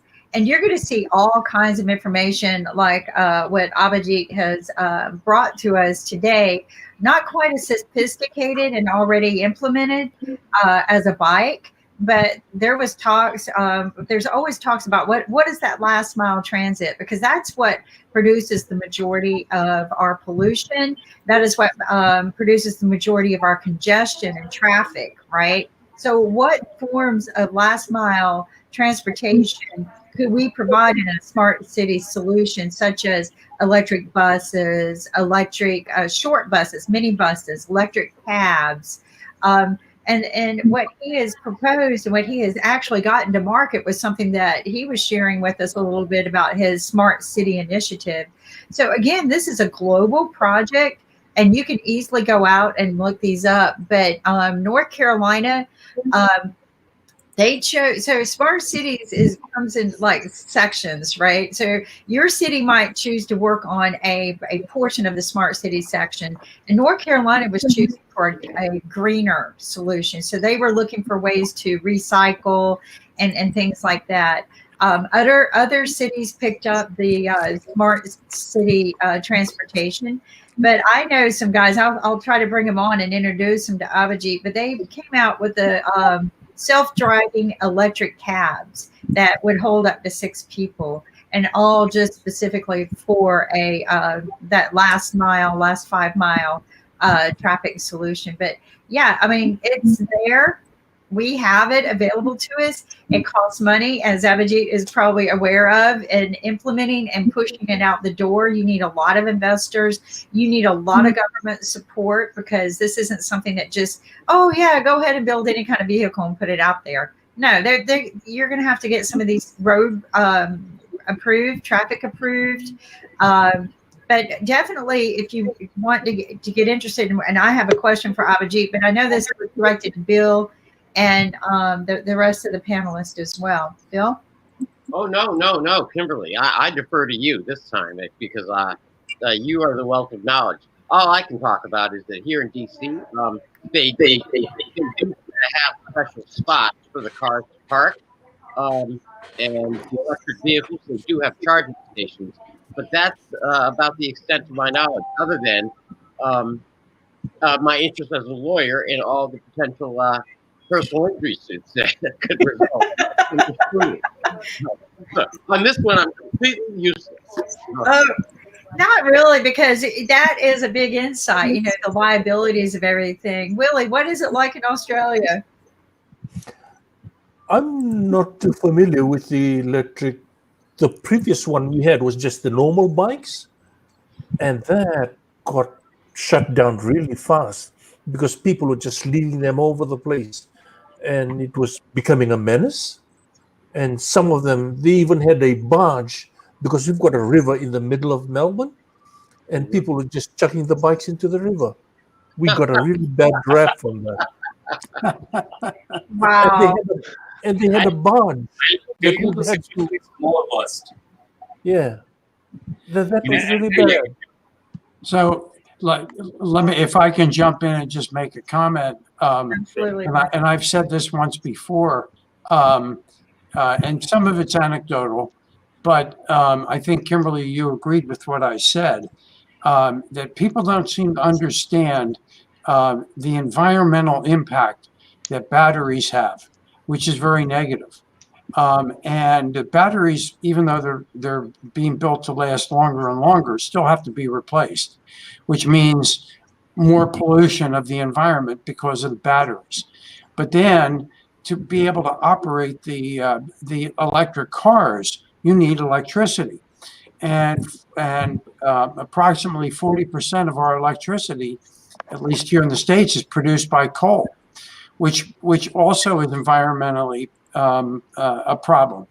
So the people that I've talked to, some of them are well educated in electricity and electric cars, have said, yeah, that's fine, but we're doing more damage to the environment with the electric cars. But it's become a big, everybody wants to be, quote, green, and coal is not green. But the fact is, we're potentially creating more pollution by using the electric cars, and it's become sort of the in thing. Well, electric cars are green, but maybe they're not. Well, and you got a good point there. One of the things I would like to see happen in the next generation of evolution of manufacturing and things like that is to learn how to take the batteries and rebuild them, right? Take them apart and recycle them in many ways instead of just trashing them and throwing them into the ocean or wherever we dispose of them. But I would like to see that all of the components of a battery, be taken apart and melted down, reprinted, and rebuilt and reused. So one, I think we can do that. Two, I think that solar is slowly replacing for the charging stations, which I have been so impressed with in some of the parking lots. People were smart enough to install a solar charging station. I thought, how brilliant was that, right?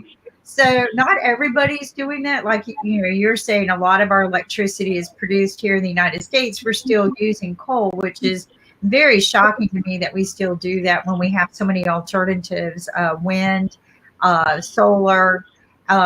There's just way too many.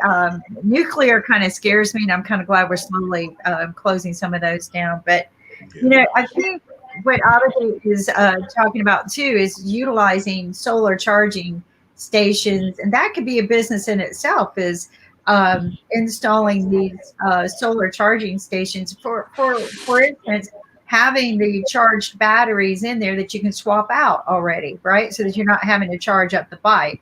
So you just have a locked station. If you have your card that you own the bike or some kind of scanner, QR, right?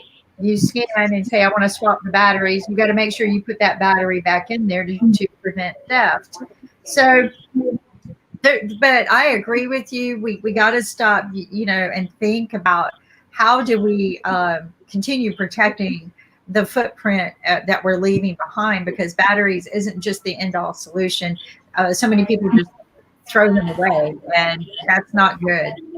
I recycle all my batteries. I don't know what they do with them after they recycle. No, Kim, it's interesting that you mentioned that. And Hank, just really quick, I just want to let folks know, because it's interesting that you mentioned that and everything. But a friend of mine who was actually on one of the podcast shows that I do, not here on IBMTV, but on the other platform, Desmond, he's actually created a company called Battery Exchange, and that's what it is. It's a mobile charging station so that you can actually take these units. He actually, when he was traveling in China, of all places, he found out that his charger was running out and he wanted to find a way to stop that. So he created a mobile charging unit. So I would actually try to put him in touch with our inventor here, because one of the things he's doing is he's having these stations that go and allow you to charge the batteries. And as he puts it, it's compatible with all Android and iOS phones, and it increases the user's battery life from 10% to 75% in less than 30 minutes. So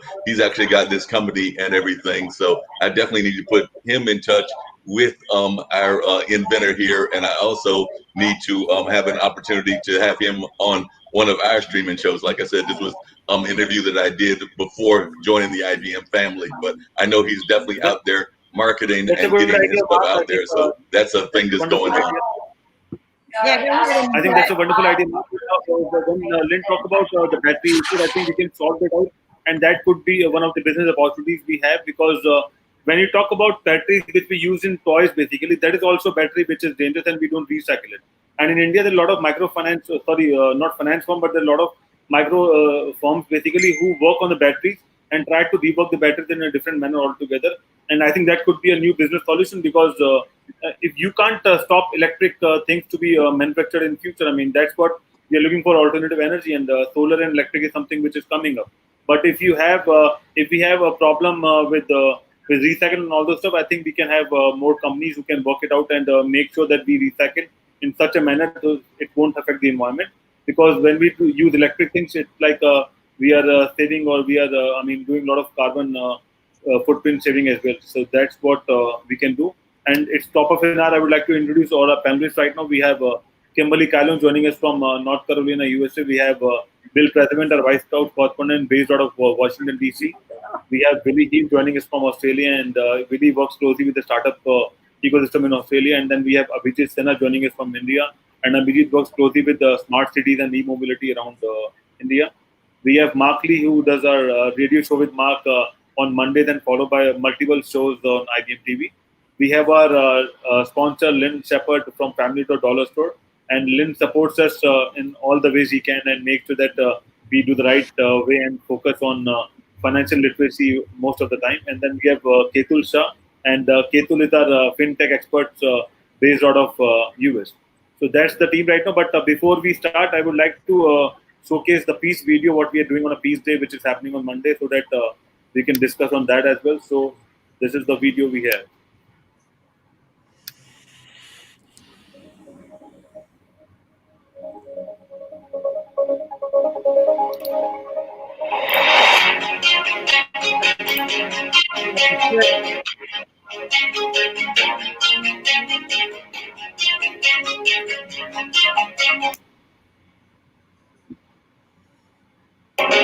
World peace is a world free from hunger and the basic human wants.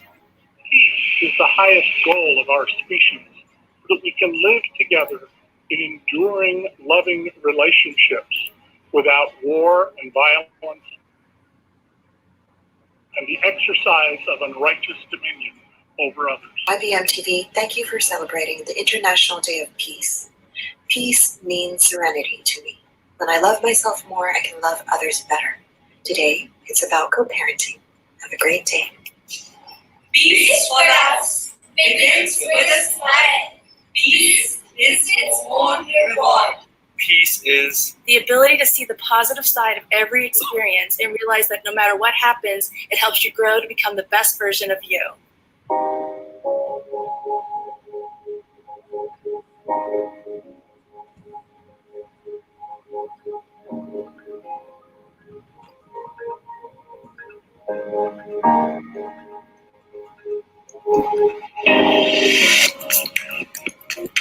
Yeah, peace is compassion, empathy, understanding for your fellow person, and acceptance, and just letting people be people. Yeah, do no harm, best you can. Yeah. I'm so glad to address peace. Definition of peace, wow, it can be a whole lot of things. For me, when I boil it down, I think peace is balance. Peace is the concept of societal friendship and harmony in the absence of hostility and violence. Peace is love. Let us together pray for a world filled with love, peace, and tolerance. Loka samastha sukhino bhavantu. It's ever more important during this time of collective stress and uncertainty that I find some activity to incorporate in my day that brings me peace and joy and serenity. Peace is all about being lovable and creating blissful, joyful, and healthy world. Peace is possible. सर्वे भवन्तु सुखिनः सर्वे सन्तु निरामयाः सर्वे भद्राणि पश्यन्तु मा कश्चित् दुःखभाग् भवेत्. May everyone being at peace, may no one suffer from illness, may all be waters of peace, may no one suffer happy peace day. Sanket Pranirva from IBMTV. When we love and respect one another, peace happens. Hello, I'm Kimberly Calhoun, the Senior Executive Producer and co-founder of IBM.TV. Share with us what peace means for you, because it means something different for everyone. And ask yourself, what are you willing to do for peace?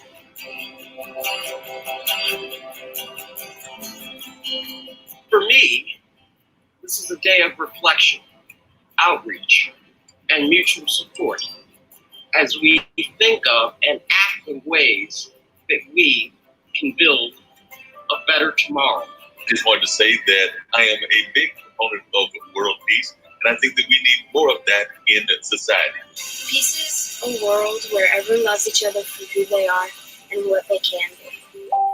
Peace is in kind between people, and there is no war in the world. Hi, I'm Nick Palamita, one of the founders of International Broadcast Media, IBMTV. We are going to be filming and airing International Day of Peace, and all of our programming is scheduled and will revolve around the International Day of Peace. So please join me and our family at IBM TV for International Day of Peace on IBM TV.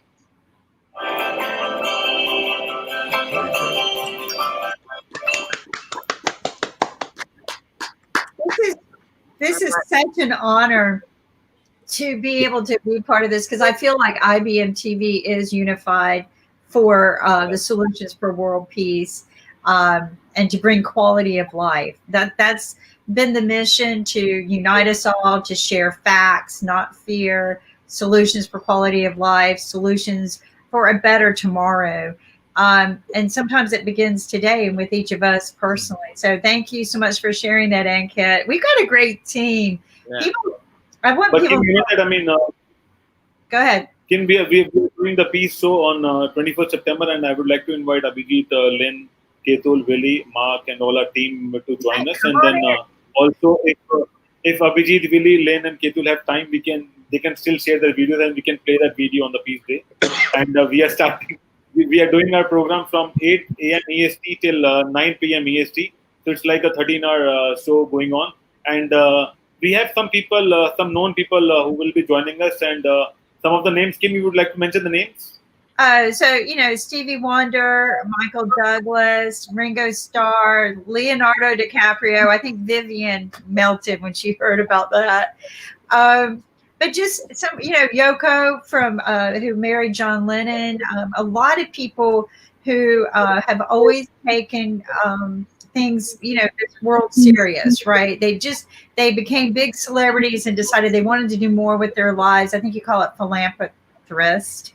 I'm very difficult time saying that word, but there are people who just want to give back. And so they're spokespeople, and they know that by providing their celebrity status, it encourages more people to watch. But let's see, Shakira. I think I saw her on the list. There's a huge list, people, from young to old, from classic to rock. You're going to find someone in that list that you're going to go, wow, that's pretty cool. I'm glad to see that person wants world peace. I think we all do. Right.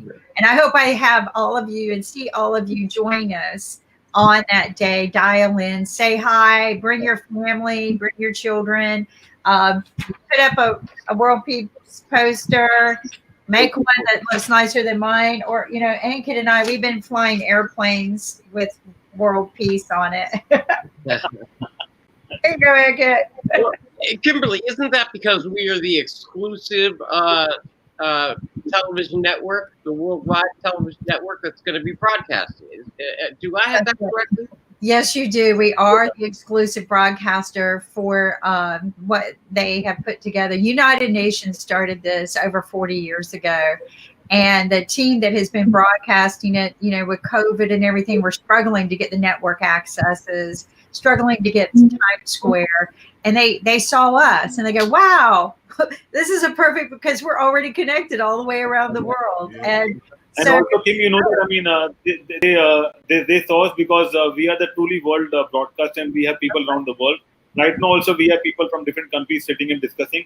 And that's what world peace is all about. It's all about connecting the world on a single platform and how we can broadcast this to make it more viable. And because a lot of people don't know there's a peace day, and it's celebrated by all the United Nations countries and all stuff like that. But to make it more awareness, they need a global platform, and that is what IBM TV is all about. Absolutely. We're about just, again, everyone. We're not prejudiced. We're not racist. We're about changing that idea of building the bridges, not the walls, tearing down those walls, tearing down the fences that separated us, and changing the policies that separate us. Because information in other parts of the country, something I have learned, has changed my life. Like doctors that I have heard information from India have literally changed the way I discipline myself every day, and I feel better. So, and you don't get this just anywhere. I just learned today about electric bikes coming out. And Abhijit, I've watched you kind of start building all of these great ideas when COVID started. Look at you. All through COVID, you did it. Yay. Celebrate. So, Abhijit, I would introduce you to Ketul Shah, because Ketul works as a fintech company in US, and they support around the world. And Ketul, Abhijit works within a lot of ventures in India, but right now we're talking about e-mobility, and they have a bike which is basically used for door-to-door delivery and other stuff, and that bike doesn't have a number plate, so we can integrate a lot of payments, POS in that, and also a QR code. Maybe how we can both work together and make it a more sustainable thing, because once Abhijit delivers or the company delivers the food, they need a payment as well, and that payment should be well secured. So, do you have any suggestions on that? Unmute yourself. Unmute, Ketul, unmute. Yep. All right, can you hear me, guys? Yeah. Hey, Abhijit. Sorry. So question is like how that bike operates. Is that like on a battery, or is that meaning I missed the conversation earlier, but It's an electric bike. It's electric. It's an electric bike, so Right. it operates through battery, right? Yeah. So there are like quite a few bikes already in the market in the US as well, like who operates on electric. So you can paddle, right? Those kind of bikes, It's right? like a mini That you can scooter. paddle It's like as a mini well, scooter. and it works.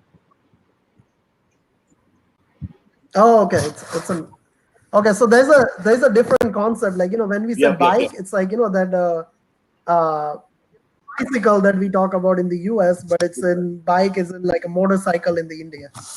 Okay, makes sense. So yeah, the payment piece is like because we have a DoorDash in the US, they started using electric bicycle in some regions, like in some normal like not in the busy areas, but more like a suburbs where they use a bike, and they have a pin pad which is like sitting on the top of the bike, which operates through the bike's battery. So it's charged and that connects with the 4G LTE, so they can take the payments through that bike. So they can deliver the food, and you don't need to pay upfront. You can go and deliver to the customer's house, and they pay over there if they want to, or if they pay at the delivery, or like if you want to pay, they have an online platform as well. So there are already the concept exists in the US, but it's in India. It's a great win, because they definitely need this kind of concepts to avoid the majority traffic and the pollution. So the bike is like definitely help, which is like battery operated. So it definitely helps with the pollution. The payment piece is like I have a couple of I think very basic images for about the context. If you allow, I'll be able to share my screen. It's only 4 page screen, 4 screens. It will give us a very brief idea of what we are into and what we are trying to do. This is the situation in India right now. Yeah. And if you find the situation is not so alarming, then I'll flip the numbers with the COVID deaths. In COVID, 8 people, I'm saying 8 people out of 10 people died were more than 60 and 70 in their age group. Out of 10 days, 8 were in the higher age group, and 2 things they had common. One is the problem with the breathing, with the lungs, and second is the age.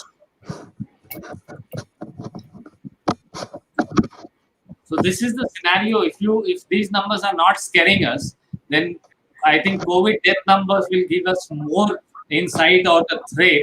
If we do not switch, we do not have an option to remain what we are doing. This is the scenario of a city in India. 76% live in a place which does not meet National Air Quality Index. Forget about international and Australia and Finland and the other places which we are talking about. This is the bike which we are talking about. On 9th, this EV day was there. This is the global warming scenario. So which of the site you see, it would take you to the same direction that we don't have time. We have already overstepped. We will have to come back and we will have to get this thing done as soon as possible. The problem with the industry is any of us who wish to do this, who wish to step into it, would like to see a business which is stable, which is secure, which is stagnant, which has a growth, which has a security, and all these things. As of now, nobody has managed to come and bring with electric mobility other than Tesla. Yep. All other products and projects which are working, either they are based on some side of subsidy model, or maybe a CSR model or a philanthropy model. So these things does not bring business. They do not scale up. People wish to get into a business which is easily scalable, easily trackable, transparent, and you have a security. So all these things which we have tried to bring, because investors who are investing into these projects, they are investing 98% of their investment on the ownership of the bike, nothing else. There is no notional or there is no virtual investment which they are doing into an ecosystem or an idea which may work, which may not work. They are just building an asset. They are getting a bunch of 10, 15 bikes to 50 bikes, and these assets cannot be zero overnight. They have a depreciation, but they have a fixed depreciation as per the insurance. And the rental income which they are getting is 30%. So even if they have a depreciation of 5% or 10% per year, and they are getting a rental income which is more than 40% increasing, and if they have a bank loan to 9 to 10% bank loan interest, still they are saving somewhere around 20% rupees, 20% of the income. And this is deteriorating very slowly, and all years, first year, second year, third year, fourth year, all these years we are ready to take the bike back. So there is a buyback option also. So this is how we have tried to make it. We need somewhere around 3 crores bikes, which is not possible to bring in one scenario. So in lot of 30,000 each year, or maybe in half year, and 3,000 in 1 quarter, we have started deploying. 8 cities we are already deploying, we are working, we are active, and another 20 cities we are coming up with. These bikes are having electric powertrain, and they have removable battery. You do not have to wait for anything. It has very good tracker, and the owner or the bike operator, they both have transparency of data sharing between the operator and owner. They can see how it is working and how it is earning. So it makes a very strong business case also to step into it and invest into 10 million, maybe 75 US dollar, 75,000 US dollar per. It's like it's like Abjay, 999. I guess the question that I'm asking and I'm curious about, and it comes back to Katal and everything, is there any system yet? Like here we have Lime, which is an electric scooter company, and there are a couple of other companies that do the rental of the vehicle. So is there any kind of way that you can create a system with Katal that folks can rent these bikes? I know there's scooters, and most of the bikes that are here in the U.S. are smaller. They're like that smaller scooter frame that Katal was talking about, or the more standard bike. But is there some kind of possibility of a rental system existing that Katal's business could help with, and that we could kind of bridge that communication? That's the question I'm curious about. Yep. So it's like, it's basically we have to understand like the scalable of this business, like, what parts of the India that, this needed. Because as I said, if you're renting out the bike, that means like you have to have this bike available all the major locations, right? That's the first. So you have to see the guideline of that, the government that, if they allow, because, if you like, recently last year we had a lot of issues in the DC where, the Lime and the Uber scooters are like, people, throwing everywhere, and like, the government didn't support that part. So they said like, that they're not going to renew the Lime's license and all that in the coming year. So all these like issues shouldn't happen, like, when these bikes are available for rent. So we have to make sure that, it has a dedicated slot, right, which where people can put, right, and then also have a QR code payment, which basically, like, open the app, scan the app. Like, it's a standard process that how we are doing in the Lime or Uber or any other rental scooters. Like, scan the QR, take the payment, and then when you dock it back, your basically transactions finished. And that system is not to build is not uh, uh, a tough solution. It's very easy to have that, as long as you have a dedicated app for that, or you have a registered users on your app, which basically go. So that's the other thing, like, that so I know a lot of companies who makes this kind of app, and have a wallet in build. So all you have to do is, like, register that app, or we can partner with some third party like Uber or something, where you don't need to create your own app. Like Uber, there is a one section of Uber app which directs to Abhijit's bike, and all you have to do is, like, the scanner and everything is Uber apps scanner, but you have to partner with them, so they take some shares. But the payment piece is also like easy, like, you can have either your own wallet on that app, or you can use the Uber wallet, is whatever the convenient is. We have to see the business, but as I said, like, if it's you need more subscriptions on that part, to have that. And there is a one interesting concept that, like, a lot of people use in the leasing car here, that you start paying for the car on the leasing, and when the leasing term expires or end, right, you have an option either to buy or either to give it back. That option, this will go here as well. If people want to buy this scooter, they can buy it. So, one dedicated scooter for this person is always available there at that location.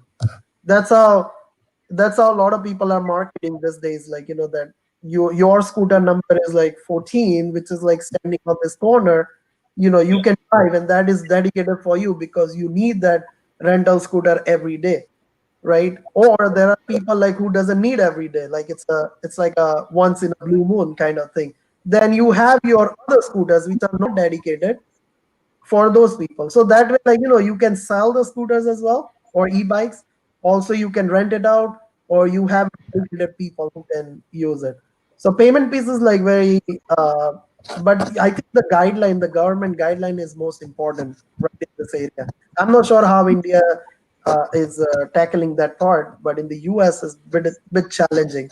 As I said, DC, Silver Spring, Maryland, they all have issues with this bike company, and a lot of company already receive the lawsuit from the government saying, like, remove all this bike from the city immediately, because it's lying everywhere. Like, it's lying on the road, it's lying on the government officials outside the door, and everywhere. Even somebody mentioned, like, it's inside the river as well. I found a couple of bikes in Texas which is like under the river, that you can see that people throw that bike in that river. So it's creating a nuisance there. So Oh my God. And I hate that I had to beam out for a second, but I didn't want to be rude to take care of some. But I got to butt in on this. Do we need to just make battery operated boats? I mean, why is everybody throwing these or make the bikes floatable? Like put those styrofoam things on them, or make them out of styrofoam? Because this is insane. The river throwing. We heard this from Australia. That's a new innovation. It's a new innovation. Maybe we'll have a bike boat coming up soon. A bike boat, but you know what? But I think people are just being rude. It'd be interesting if we can make the bike floatable, like the Volkswagen was. Right, the Volkswagen was built, they said, to be airtight enough to float for a while. But this has got my curiosity of why people would do such a thing. Maybe make it out of those tough kid toy thing plastics, right? And then if people throw it in the water, it's less likely to rust and fall apart. But I think we'll have to bring back the barges, and they can go around the ocean and the rivers trying to pick it up like the old-fashioned barge way of doing things. So, like I said, we might have to bring back the old days of the barge, and that will help Catal and Willie pick the things up from the river and the oceans and things along that line. I'm just maybe when people are after 10 or 100 or 200 years later, if they will look at these bikes who were dumped into the river, they will talk to each other and they will tell each other that the previous civilization was so developed that they were using bike in the river. That's true. Time capsule. Oh no, it was for the fish. I put that in there for the fish that Yeah, day. it was a time capsule for the fish. But I was surprised, like, by looking at it. But then, as I mentioned, like, it's a nuisance for, like, the business owners in the city and all that, because, people keep their bike everywhere. And it's like, sometimes they get pissed off and they're like, throw this bike away. We don't want this anymore. You try to make things so that they're convenient, provide quality of life, services for the community that are, cost effective, economically sound, ecosystem sound, and people just abuse it. I think that's going to be no matter what we do, right? Somebody is going to abuse that because they just, they weren't taught the proper integrity standards of things. But I think majority of the people use these things right. Like I said, when we have the scooters, every once in a while you see them laying around, but not all of them. There are a lot of people who knew exactly where to put them, how to scan them. So I think exactly. Yeah. On a serious note, Kim, I would say in coming future, what we have thought and with what we have made compulsory in this project is each bike which we are giving, we are also buying it back after 4 years. Wow. So there is any of the bike, if it is missing from our record, then we at least have local authority to tell them that go and please check with the owner, they have disposed it properly or not. If they have disposed, whether it is proper or not, and the best option, give it back to us, we are giving you some money. So first year you can give us back, we are giving you 47,000 rupees. Second year we are giving some 30,000+ rupees. Third year we are giving some 17,000 rupees. And fourth year still we are giving 7,000 rupees for the same bike. So you don't have to carry this whole life. But I think that is actually good for the owner of the bike. But if you are a rental, then you don't care about who, because like for example, if I rent a Lime bike, right? Guy who has rented a bike, he is not the owner. It's not his responsibility to dispose the bike. His responsibility to keep the bike safe when he is renting it out and keeping it back safe. That's all.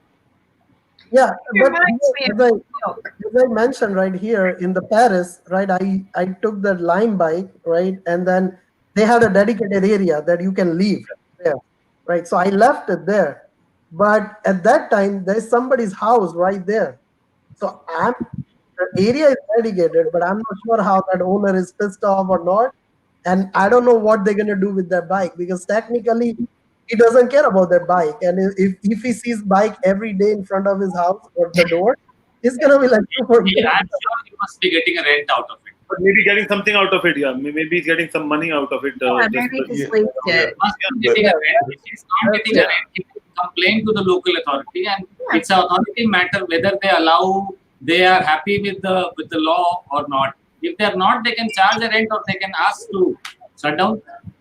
Unfortunately, there are just too many people around the world that are too rude. I know that even if you go, and Kim, you know this as well, even if you go to the grocery stores, how many times do we see the carts that are way off from the path? I mean, they're supposed to be in the designated area. That's in all over the world. They're supposed to be in the designated area, but you find them down the road, you find them around the corner, you find them in dishes and all over the place. So I just think that we need to get back to teaching folks common sense and common manners.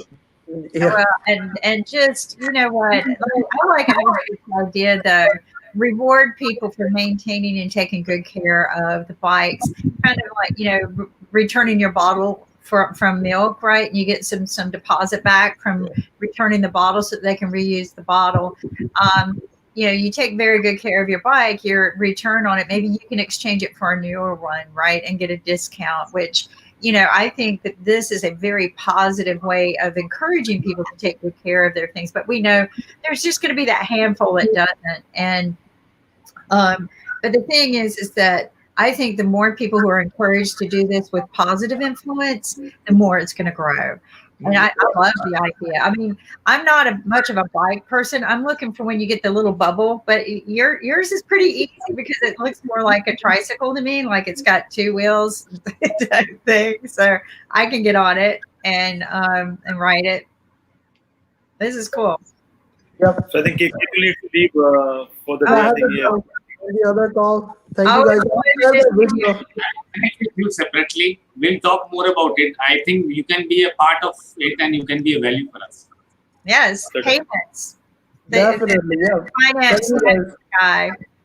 Thank you. Yeah, I think you'll Keto has a really good platform for fintech and electronically exchanging money. So absolutely. No, this is exciting, and looking at what a scalable model could be, that it can go in different countries, or you can just, but I love the buyback program. That's wonderful. Seriously, I think we can talk responsibility of the community.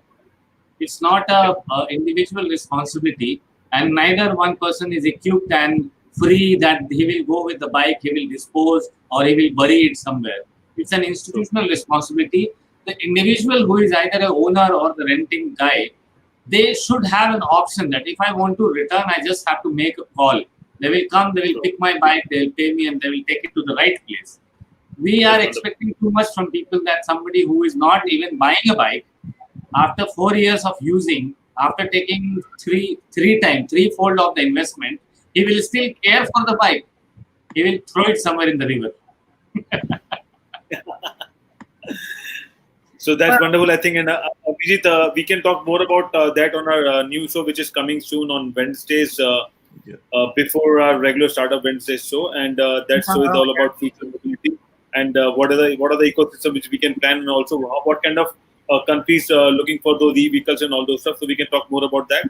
But it's time to wrap up this one because we have a new show coming up, Modern Investing with Sasha, which is already started. So the producers told me to switch on this show. But before we leave, I would like Abhijit to join us. It was absolutely amazing. You look, I'm so happy to see you. Thank you. I look forward to seeing you more. And we're all waiting for a peace video as well, because then only we can complete the video from India, and without it, it's not possible. So I'll send you my video tomorrow. So thank you. And it's time to wrap up. Looking forward to getting that video from you. By the way, it's a pleasure meeting you. I had not met you yet, being one of the folks in the IBM family. So it's a pleasure meeting you, Abhijit. See you guys. Thank you. And before we wrap up, we have to play a dollar store commercial. So here we go. Hi, my name is Lynn Shepard. Our family owns an online dollar store, family.dollarstore.com. We have over 4,300 items on our site, quality items, and a lot less expensive than you might find wherever you're shopping, including on Amazon. We deliver for free if you spend $25 or more. And we also have a gift token program. Now, gift tokens are just like gift cards that you would get to shop at CVS, Target, Macy's, or a lot of other stores.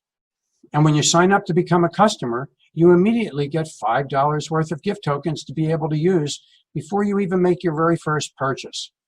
So we encourage you to sign up to become a customer. We are here because we are supporting a not-for-profit, Money Masters PBS. Money Masters PBS owns IBMTV.